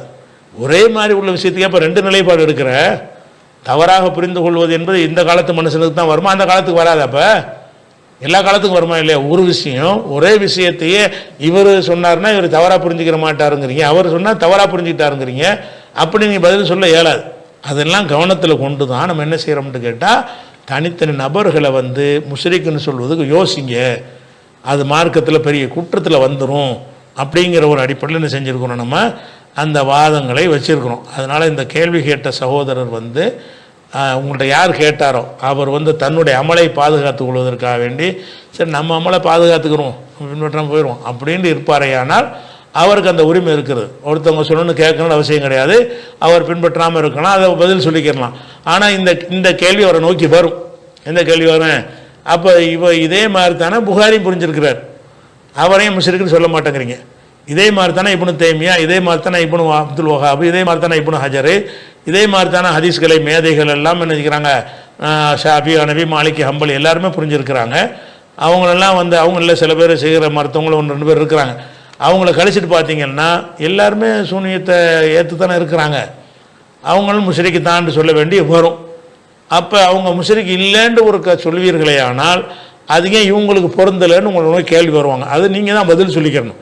யார் இந்த நிலை நீங்கள் வந்து பின்பற்றாமல் இருந்தால் நீ பின்பற்றி தான் ஆகணும்னு யாரும் உங்களை கட்டாயப்படுத்தலை. ஒரு பேணுதலுக்கு கூட நான் பின்பற்றாமல் இருக்கிறேன்னு கூட நீ சொல்லிட்டு போயிடலாம். எனக்கு ஒரு பேணுதலுக்கு உறுத்தலாக இருக்குது அப்படின்னு நினைத்து நீங்கள் பின்பற்றாமல் இருந்தால் நீ ஏன் பின்பற்றலன்னு யாரும் கேட்க மாட்டாங்க. நீங்கள் அடுத்தவருக்கு இதை பிரச்சாரம் பண்ணீங்க என்று சொன்னால் அப்போ உங்கள்கிட்ட கேட்பாங்க. எப்படி கேட்பாங்க? இவர்கள் சிறுக்கு வச்சுட்டாங்கிறீங்க, புகாரி சிறுக்கு வைக்கலங்கிறீங்க, என்னப்பா என்ன வித்தியாசம்? அவர் தான் சிறுக்கு வச்சாருன்னு சொன்னீங்கன்னா புகாரி அதிசயத்துக்கு ஏற்றுக்கிறீங்க, முஸ்லீம் ஏற்றுக்கிறீங்கிற ஒரு கேள்வி வரும். அந்த கேள்வியுடைய பதிலோடு நீங்கள் மக்களுக்கு சொல்லுங்கள். அந்த கேள்விக்கு பதிலோடு நீங்கள் சொல்லணுமே தவிர என்ன செய்யக்கூடாது, பதில் இல்லாமல் நான் என் அமலை பாதுகாத்துக்காக செய்கிறேன் அப்படிங்கிறதுல இருந்தீங்கன்னு சொன்னால் அது மக்கள்கிட்ட எடுபடாது, அல்லாட்டையும் எடுபடாது. முரண்பாடு இல்லாத ஒரு முடிவுக்கு வாங்க, அவ்வளோதான். இது ஏற்கனவே அந்த பின்பற்றக்கூடாது என்று நம்ம சொன்னோம்ல, அதை பற்றி தான் ஒருத்தர் கேள்வி கேட்குறாரு. அப்போ நான் என்ன சொன்னேன் என்பதை விளக்கும் பொழுது இப்போதைக்கு அந்த கருத்தில் இல்லைங்கிறத நான் சேர்க்காம அன்னைக்கு சொன்னதையே திரும்பி சொன்ன காரணத்தினால என்ன வருதுன்னு கேட்டால் நான் மாற்றி கொண்ட மாதிரியான கருத்து வருகிறது. அது புரிந்து கொண்டவர்களுடைய தப்பு கிடையாது, நான் சொன்னதில் உள்ள தவறு தான். அதனால தான் நான் நினைஞ்சிருக்கேன் கேட்டால் நீங்கள் பழசெல்லாம் எடுத்து பார்த்து தெளிவான முடிவுக்கு வரணும் என்பதற்காக தான் இதை தவறாக புரிஞ்சுக்கிட்டு வேறு மாதிரி திசை திருப்பிடாதீங்கன்னு சேர்த்ததில் சொல்கிறேன். அதே பதிலில் இது வருது, அதையும் நான் போடுற பாருங்கள். அதனால் வந்து இதையும் நீங்கள் விமர்சனம் பண்ணுவதற்கு எந்த ஒரு விஷயமே கிடையாது என்பதையும் சொல்லிக் கொள்கிறேன்.